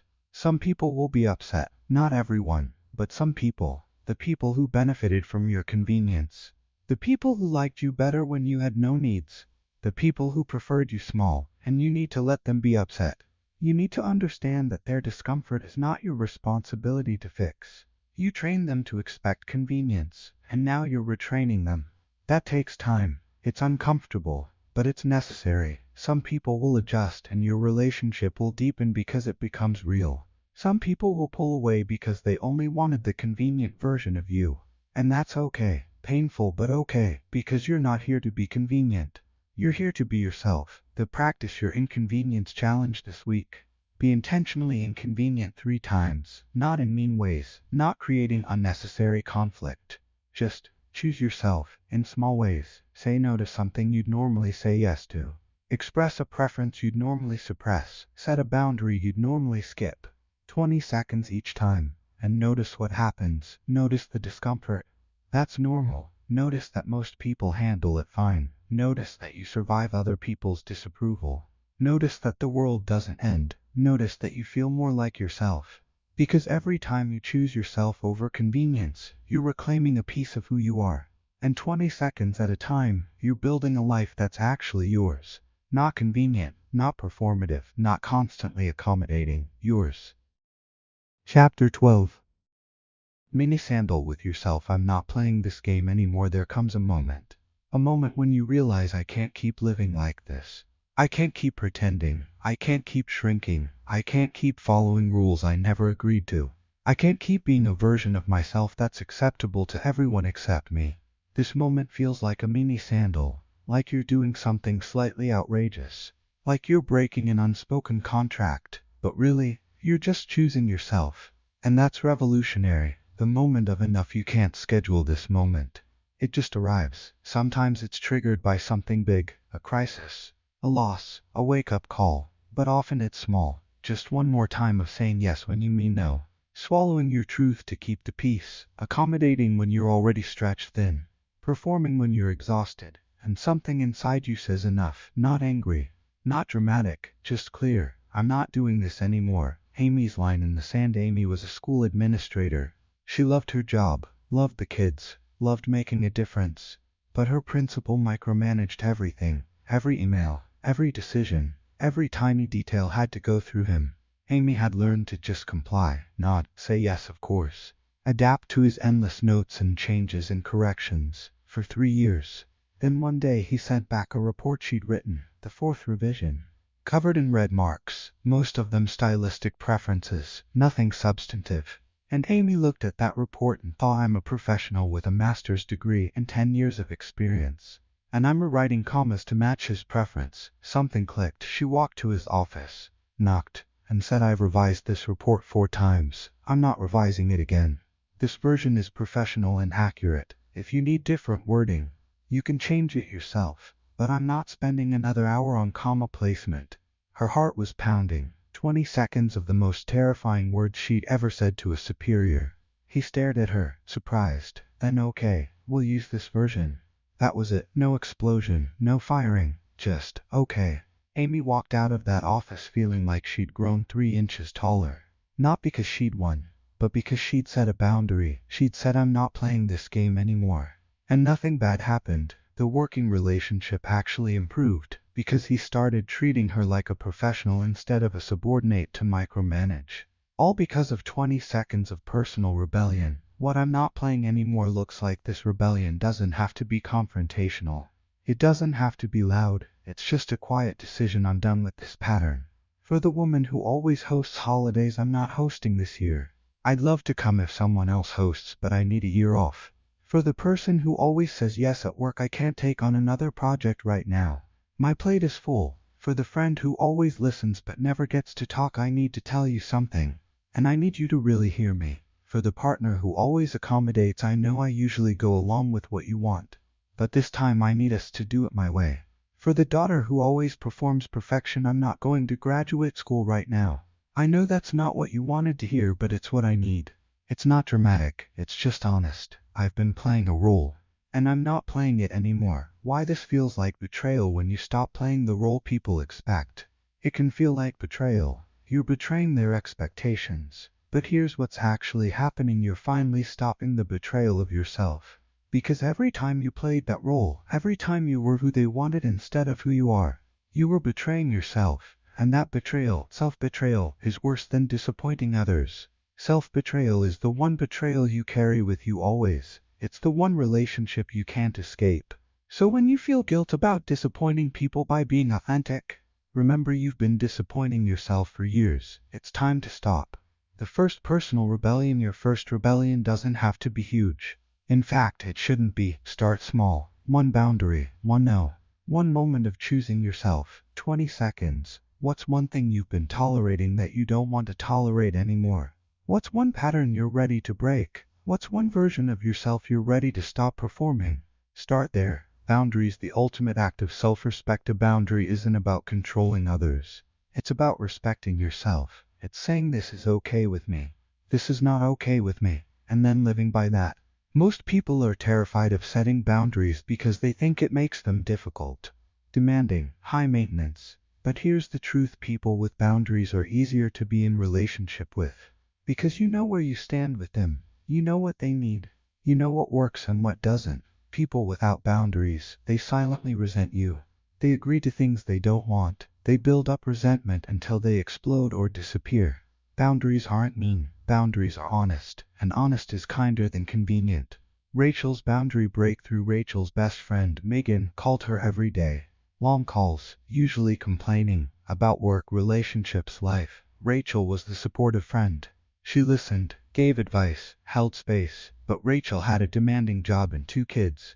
She didn't have an hour every day for these calls. She started dreading Megan's calls, feeling resentful, but she kept answering because that's what good friends do, right? Until her therapist asked what would happen if you set a boundary. Rachel felt panicked. She'd be hurt. She'd think I don't care. What if you explained it kindly? Rachel sat with that, then decided one boundary. 20 seconds to say it. The next time Megan called for a long conversation, Rachel said, "Hey, I have to tell you something. I love talking to you, but I can't do long calls every day anymore. Can we schedule a weekly catch-up? Or keep daily calls to 10 minutes? Megan was quiet. Then, "Oh, okay. I didn't realize I was calling that much. Yeah, let's do weekly." That was it. Rachel had built it up in her mind as this huge rejection. But Megan just adjusted. Rachel told me I'd been resenting her for months, avoiding her calls. Our friendship was deteriorating, but I thought setting a boundary would end the friendship. Instead, it saved it. Permission to disappoint. You need to hear this. You're allowed to disappoint people. Not all people, all the time, but some people, sometimes. You're allowed to be someone's disappointment if staying in their good graces requires betraying yourself. Their disappointment is not your emergency. Their discomfort is not your responsibility. Their idea of who you should be is not your obligation. You're allowed to be less than perfect, less than constantly available, less than endlessly accommodating. You're allowed to be human. The ripple effect. Here's what's amazing about your personal rebellion. It gives others permission. When you stop playing the game, you show others they can stop too. When you set a boundary, you model that boundaries are okay. When you choose yourself, you demonstrate that self-care isn't selfish. Your courage creates ripples. Maybe your sister sees you say no to your mother and realizes she can too. Maybe your colleague sees you leave at 5 p.m. and realizes they don't have to stay until 8. Maybe your friend sees you speaking your truth and finds the courage to speak theirs. You don't just change your life when you rebel against convenience. You change the culture around you. Practice your personal rebellion this week. Identify your mini sandal. What's one pattern you're ready to break? One role you're ready to stop playing? One version of yourself you're ready to retire? Write it down. I'm not playing anymore. Examples. I'm not playing the always available friend anymore. I'm not playing the perfect daughter anymore. I'm not playing the accommodating partner anymore. I'm not playing the never complaining employee anymore. Now take 20 seconds to do something that aligns with this rebellion. Set one boundary, say one no, state one truth, make one choice for yourself. 20 seconds. It will feel scandalous, like you're breaking rules, being difficult, letting people down, but you're not. You're just finally showing up as yourself. And that's not a scandal, that's courage. Who you become when you stop playing roles that don't fit. Something interesting happens. You don't become a worse person, you become more yourself. You don't become selfish, you become self-aware. You don't become difficult, you become honest. You don't lose relationships, you transform them into real ones. The people who only wanted the performing version of you might leave. And that's okay, they didn't know you anyway. The people who want the real you, they'll stick around, they'll adjust, they'll appreciate your honesty, and you'll build a life that actually fits you. Not a life that fits expectations, not a life that makes others comfortable. A life that's yours, and it starts with 20 seconds of mini sandal. 20 seconds of saying I'm not playing this game anymore. Part 4 Finale. Chapter 13. The boiling point. The moment you reprogram yourself, there's a moment in every transformation. A moment when enough is enough, when something that's been simmering inside you for months, maybe years, finally reaches boiling point. And you change, not gradually, not eventually. Now, this is the moment you reprogram yourself. The moment you choose consciously, deliberately to become someone different. What is the boiling point? The boiling point isn't an explosion. It's not a breakdown. It's clarity. It's the moment when continuing as you are becomes more painful than the fear of change. It's when staying small costs more than the risk of being seen. It's when silence becomes unbearable and speaking becomes necessary. You've been accumulating heat, frustration, resentment, longing, trudge, and suddenly, you hit the exact temperature where transformation happens. 212 degrees Fahrenheit, that's when water boils. At 211 degrees, it's just hot water. But at 212 degrees, it transforms, it becomes steam, it gains power. It can move engines. 1 degree, that's the difference between staying the same and transformation. Signs you're at your boiling point. You know you're there when you can't pretend anymore. You've been performing, playing a role, smiling through it, but suddenly, you just can't. The mask won't stay on. The old excuses don't work. Maybe next year, when I'm ready. It's not that bad. These phrases that used to comfort you now sound like lies. You're angrier than you've been, not at others though, maybe at them too. At yourself, for waiting, for tolerating, for staying small. You're dreaming of different, not vague someday dreams, specific visions of another life, and they're getting clearer, more urgent. You're exhausted from pretending everything's fine. The performance is draining you. And you realize the energy you're spending maintaining the status quo could be spent building something new. You catch yourself saying, I can't do this anymore, and you mean it. Victoria's boiling point. Victoria had been in a relationship for 7 years. Good man, stable, committed, but no passion, no depth, no real connection. They were roommates who shared a bed, that's all. For years. Victoria told herself it's comfortable, that's enough, romance fades, this is mature love. But it wasn't love, it was habit. She knew it, she'd known it for years. But knowing and acting are different things. Until one night, they were sitting on the couch. He was on his phone, she was on hers. They hadn't spoken in 2 hours. This was a normal evening, and Victoria looked up and thought, is this it? Is this my life? Sitting in silence next to someone I don't even talk to anymore? And something broke open inside her. Not anger, not sadness, just clarity. She couldn't do this for one more day, let alone for the rest of her life. She said, we need to talk. And 20 seconds later, she was saying words she'd been avoiding for 3 years. I don't think this is working. I don't think we're really together anymore. It wasn't easy, he cried. She cried. It took months to fully separate. But that moment, that boiling point, was when everything changed. She told me later, I don't know what made that night different from any other night. We'd been like that for years, but something in me just reached capacity. I hit my limit, and once I hit it, I couldn't unhit it. That's the boiling point, the reprogramming moment. At your boiling point, something happens in your brain. The old programming, the beliefs, the patterns, the stories you've been living by suddenly becomes negotiable. Stories like, I'm not the kind of person who, I could never, that's just how I am. I don't have what it takes. These stories have been running your life, automatically, unconsciously, but at the boiling point you gain access to them. You can see them, question them, rewrite them. This is the window of reprogramming. And it's powerful, because in this moment you're not just changing behavior, you're changing identity. You're going from I'm someone who tolerates this to I'm someone who doesn't. From I'm someone who waits to I'm someone who acts. From I'm someone who plays small to I'm someone who takes up space. Identity shift, that's reprogramming. How to use your boiling point. Most people reach the boiling point and then cool down. The moment passes, the urgency fades, they go back to the old patterns.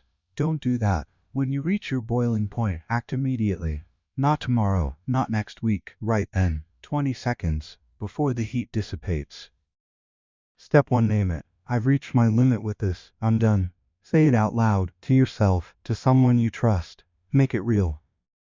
Step 2. Decide who you're becoming. I'm not the person who tolerates this anymore. I'm the person who knew identity. Examples: I'm the person who speaks up. I'm the person who has boundaries. I'm the person who chooses herself. I'm the person who acts on her values.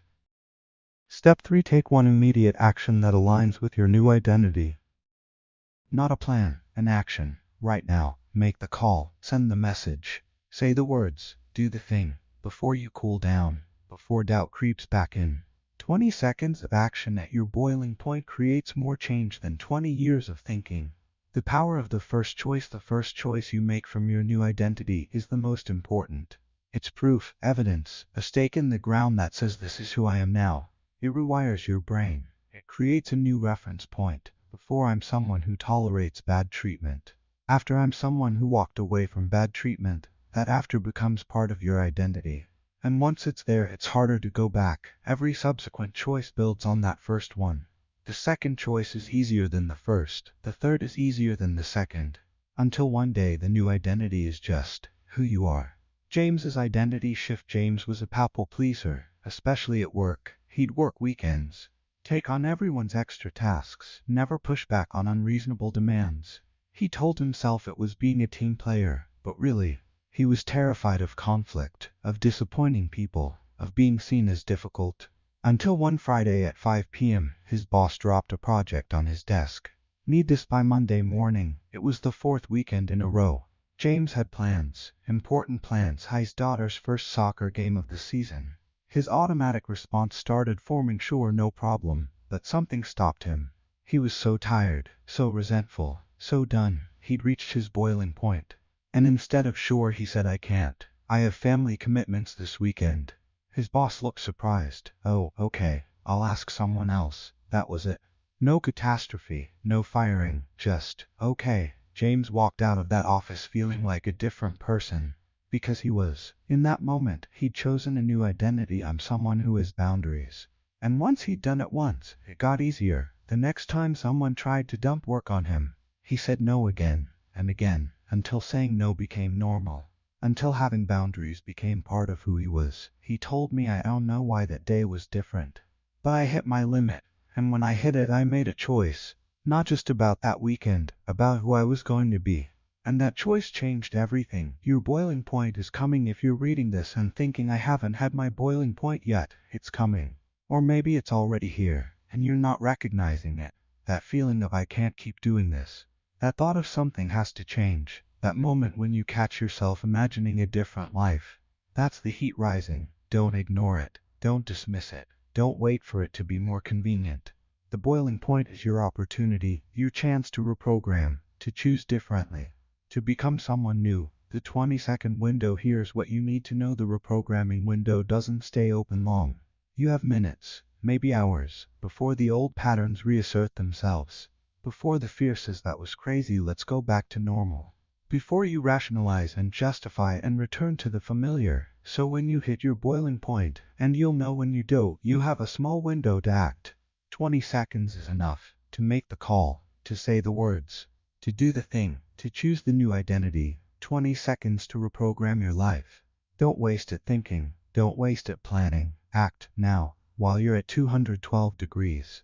While you have the power, the practice recognizing your heat. You might not be at boiling point right now, but you're building toward it. Pay attention to the temperature rising. At 150 degrees, this is uncomfortable, but I can handle it.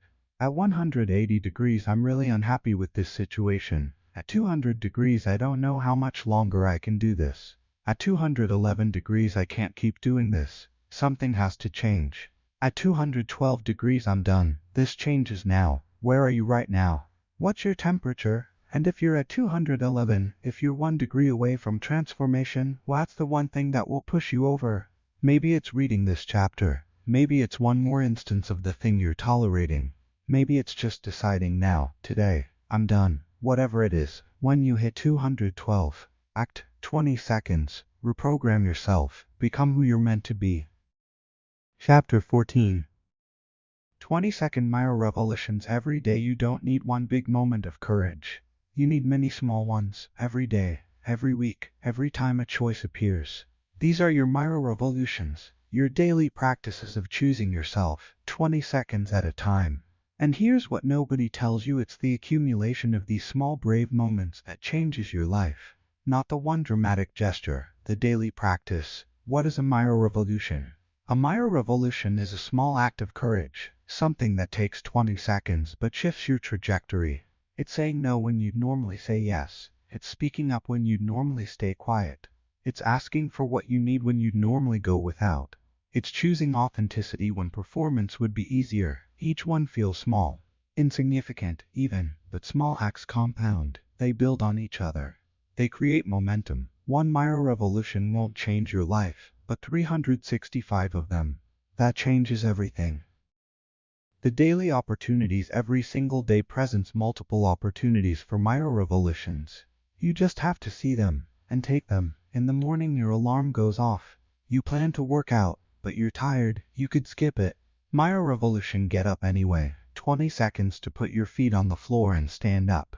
At work someone asks who can take this on. You're already overloaded, but you always volunteer. Micro-revolution: stay quiet. Let someone else step up.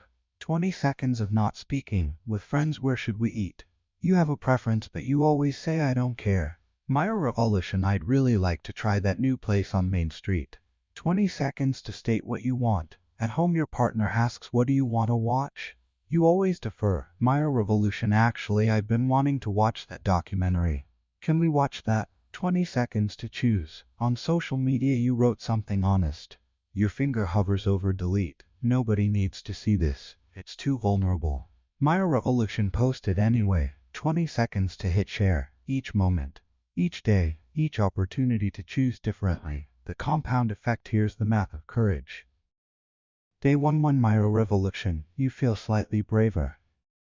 Week 1. 7 micro-revolutions. You start to trust yourself more. Month 1. 30 micro-revolutions. You notice you're different, speaking up more, choosing yourself more. Month 3. 90 micro-revolutions. People around you notice you've changed. You have. Month 6. 180 micro-revolutions. Your life looks different. Your relationships are different. You're different. Year 1. 365 micro-revolutions. You're unrecognizable from who you were, not because of one big change, because of 365 small brave choices. That's the compound effect of courage. Sarah's year of micro-revolutions. Sarah decided to track her micro-revolutions for a year. Every time she did something that scared her for 20 seconds, she wrote it down. January: said no to hosting family dinner, 11 micro-revolutions total. February: asked for a raise, 18 micro-revolutions. Preparing, asking, negotiating. March: set a boundary with her mother, 15 micro-revolutions. April: started saying I disagree in meetings, 22 micro-revolutions. May: ended a friendship that was draining her, 8 micro-revolutions. June: asked someone on a date, 24 micro-revolutions. Working up courage, asking, planning, going. July: signed up for dance classes even though she felt awkward, 31 micro-revolutions. August: told her boss his behavior was inappropriate, 12 micro-revolutions. September: started a side business, 41 micro-revolutions. Every step was scary. October: performed poetry at open mic, 19 micro-revolutions. November: had a hard conversation with her sister, 14 micro-revolutions. December: quit her toxic job, 27 micro-revolutions. Total 242 micro-revolutions. 242 times she chose courage over comfort. And by December, she barely recognized her January self. She told me I didn't set out to transform my entire life. I just decided to do one scary thing each day. 20 seconds of courage. That's it. But 242 20-second moments later, I'm someone completely different. I have boundaries. I speak up. I choose myself. And it all started with tiny acts of bravery. The categories of micro-revolutions. Your daily micro-revolutions can fall into different categories. 1. The saying no, declining invitations, requests, demands, expectations you don't want to fulfill. 2. The speaking up, voicing your opinion, disagreement, need, or truth in situations where you'd normally stay quiet. 3. The asking for, requesting help, clarity, what you need, what you deserve. 4. The showing up, doing the thing that scares you, the workout, the creative project, the vulnerable post, the scary conversation. 5. The setting boundaries, establishing limits on your time, energy, attention, availability. 6. The choosing yourself, prioritizing your needs, wants, health, growth over others, comfort or expectations. Track which category is hardest for you. That's where you need the most practice. For some people, saying no is excruciating. For others, it's asking for what they need. For others, it's showing up visibly and vulnerably. Know your hardest category. Practice it deliberately. The micro-revolution list here are specific micro-revolutions you can practice. 20 seconds each. At work, say I disagree. In a meeting, ask for feedback on your performance. Request a raise or promotion you deserve. Decline a project that doesn't align with your role. Leave at your scheduled time instead of staying late to prove dedication. Ask for clarification instead of pretending you understand. Speak up about a problem instead of silently fixing it. In relationships, say no, I can't tonight, to plans you don't want. Tell someone how their behavior affected you. Ask for what you need emotionally. End a conversation that's become one-sided. Express your preference instead of always deferring. Set a boundary with family. Tell the truth instead of the comfortable lie. For yourself, do the workout even though you don't feel like it. Create something and share it publicly. Start the project you've been planning forever. Invest in yourself. Class, coach, experience. Choose rest without guilt. Say something kind to yourself in the mirror. Delete the app that's stealing your time. Socially, introduce yourself to someone new. Share an unpopular opinion. Post something authentic and vulnerable. Compliment someone sincerely. Reach out to someone you admire. Decline social media. Performance for real connection. Show up as yourself, not the curated version. Pick one. Do it today. 20 seconds. Then pick another tomorrow, and another the next day. When you skip a day, you will skip days. Days when fear wins, when comfort seems more appealing, when you just can't. That's okay. You don't need a perfect streak. You don't need to be brave every single day. You just need to be brave more days than you're not. If you do 200 micro-revolutions in a year instead of 365, that's still 200 more than you did last year. If you skip a week but come back, you're still building momentum. The goal isn't perfection, it's practice. So when you skip a day, don't spiral into I failed, I might as well give up. Just notice I chose comfort today. That's okay. Tomorrow I'll choose courage. And then do. Lisa's imperfect practice. Lisa started her micro-revolution practice in January. Week 1 she did 7 micro-revolutions, said no twice, spoke up in a meeting, set a boundary with her mom. Week 2 she did 4. Busy week, exhausted, chose comfort more than courage. Week 3 she did 0. Got sick, spent the week on the couch. Week 4 she almost quit. Thought I'm not good at this, I keep failing. But then she thought, wait. In 3 weeks, I did 11 micro-revolutions. That's 11 more than I did in all of last year. So she kept going. Some weeks she did 1 micro-revolution. Some weeks she did 15. By the end of the year, she'd done 178 total. Not perfect, not consistent, but transformative. She told me I kept expecting to be perfect at this, to be brave every single day, but life doesn't work that way. Some days I was brave, some days I wasn't, but the brave days added up. And slowly, being brave became more normal than hiding. To practice your daily courage habit, here's your challenge for the next 30 days. Do 1 micro-revolution every day, just 1, 20 seconds, and track it. Write it down. Today I micro-revolution. Don't judge yourself. Don't evaluate whether it was big enough or impressive enough. Just track the act of choosing courage. At the end of 30 days, you'll have 30 moments where you chose differently. 30 data points showing yourself I'm capable of bravery. And those 30 moments will have changed you, not dramatically, not obviously, but foundationally, because you'll have proven to yourself 30 times that you can do hard things. And that changes everything. The revolution is built 20 seconds at a time. You don't need to transform your whole life in one day. You don't need 1 moment of massive courage. You need many moments of small courage. Every day, every week, every time a choice appears, say no. Speak up. Ask for what you need. Show up as yourself. Set the boundary. Choose yourself, 20 seconds at a time. These are your micro-revolutions. And they're not small. They're the building blocks of the life you actually want. Chapter 15. Who you are after you dare. There's a version of you that exists on the other side of your fear. A version that's been waiting for you to find her. She's not a different person. She's you, the real you. The one who's been hiding under all the performance and pretending and playing small. And every time you choose courage, every 20-second moment of bravery, you become a little bit more her. Until one day, you realize you're not becoming her. You are her. The person courage creates. Who is this person? This version of you on the other side of fear? She speaks her truth. Not always, not perfectly, but regularly, clearly. Without apologizing for having thoughts and feelings and needs. She has boundaries. She knows where she ends and others begin. She doesn't sacrifice herself to keep others comfortable. She chooses herself, not selfishly, not at others' expense, but consistently. Without guilt, without waiting for permission, she tries things, even when she might fail, even when it's uncomfortable, because trying and learning matters more than protecting her ego. She shows up as herself, not a curated version, not a performance. Just her, messy, imperfect, real. She takes up space. Not aggressively, but unapologetically. She exists fully, visibly, without shrinking to make others comfortable. She's not fearless, she's brave. She still feels fear, she just doesn't let it decide for her. This is who you become when you choose courage repeatedly, not someone unrecognizable. Someone more yourself than you've ever been. What changes when you become this person? Your life changes, not overnight, gradually, but definitely. Your relationships change.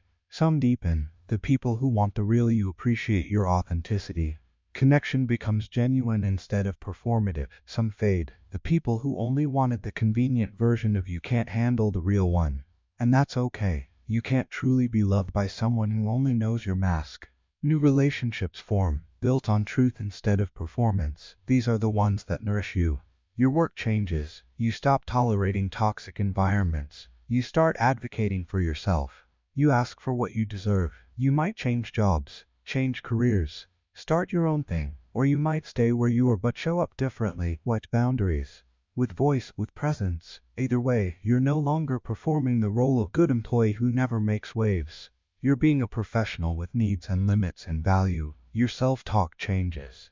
The voice in your head becomes kinder, more supportive, less critical. Not because you've achieved perfection, but because you've built evidence that you're capable.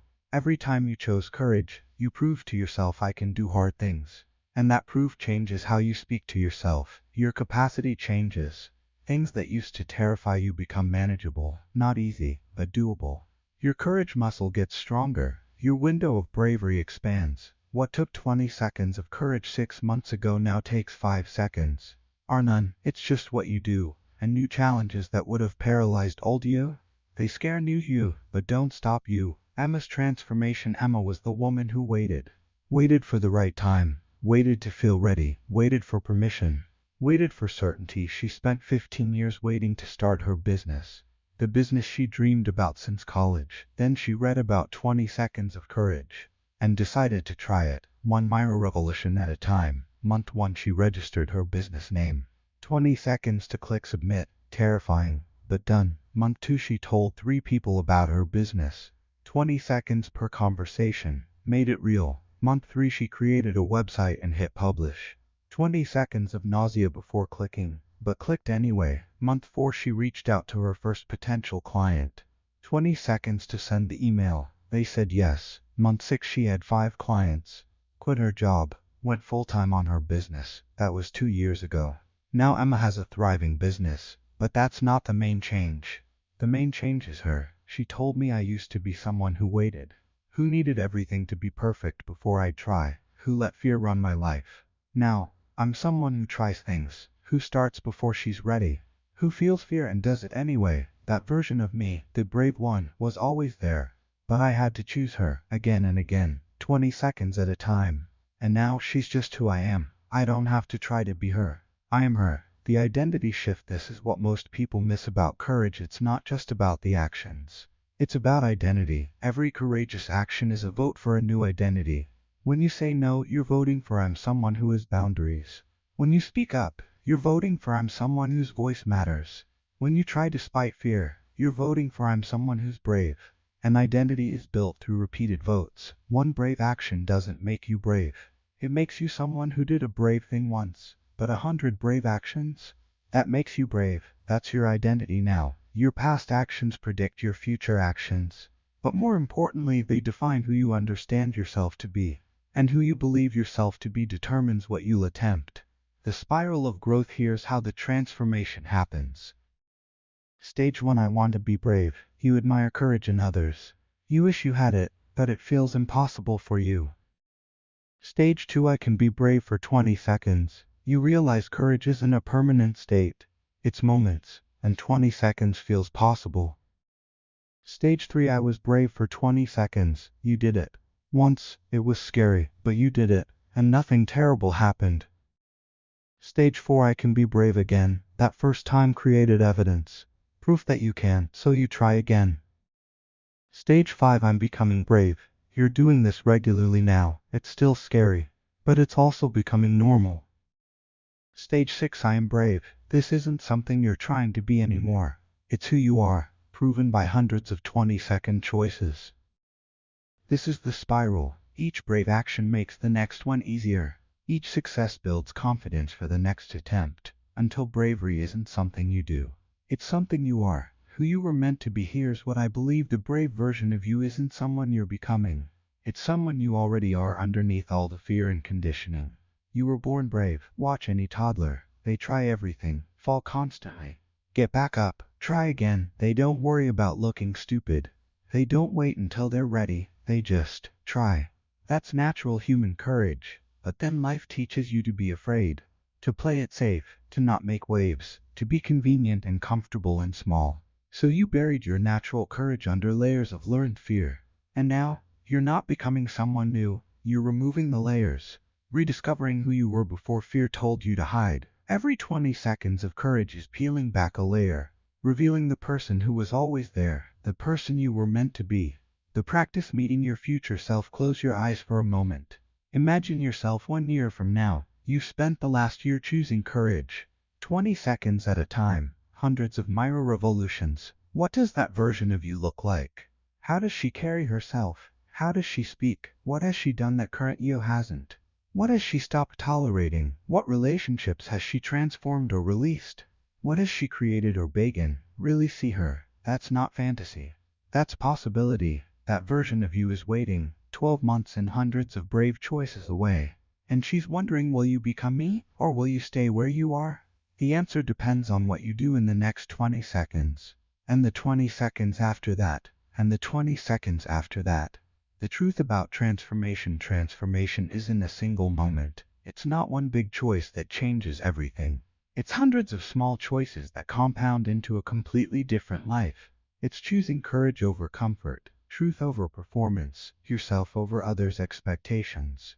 Again, and again, and again, until one day you look around and realize everything is different. Your relationships are real, your work is aligned, your life is yours.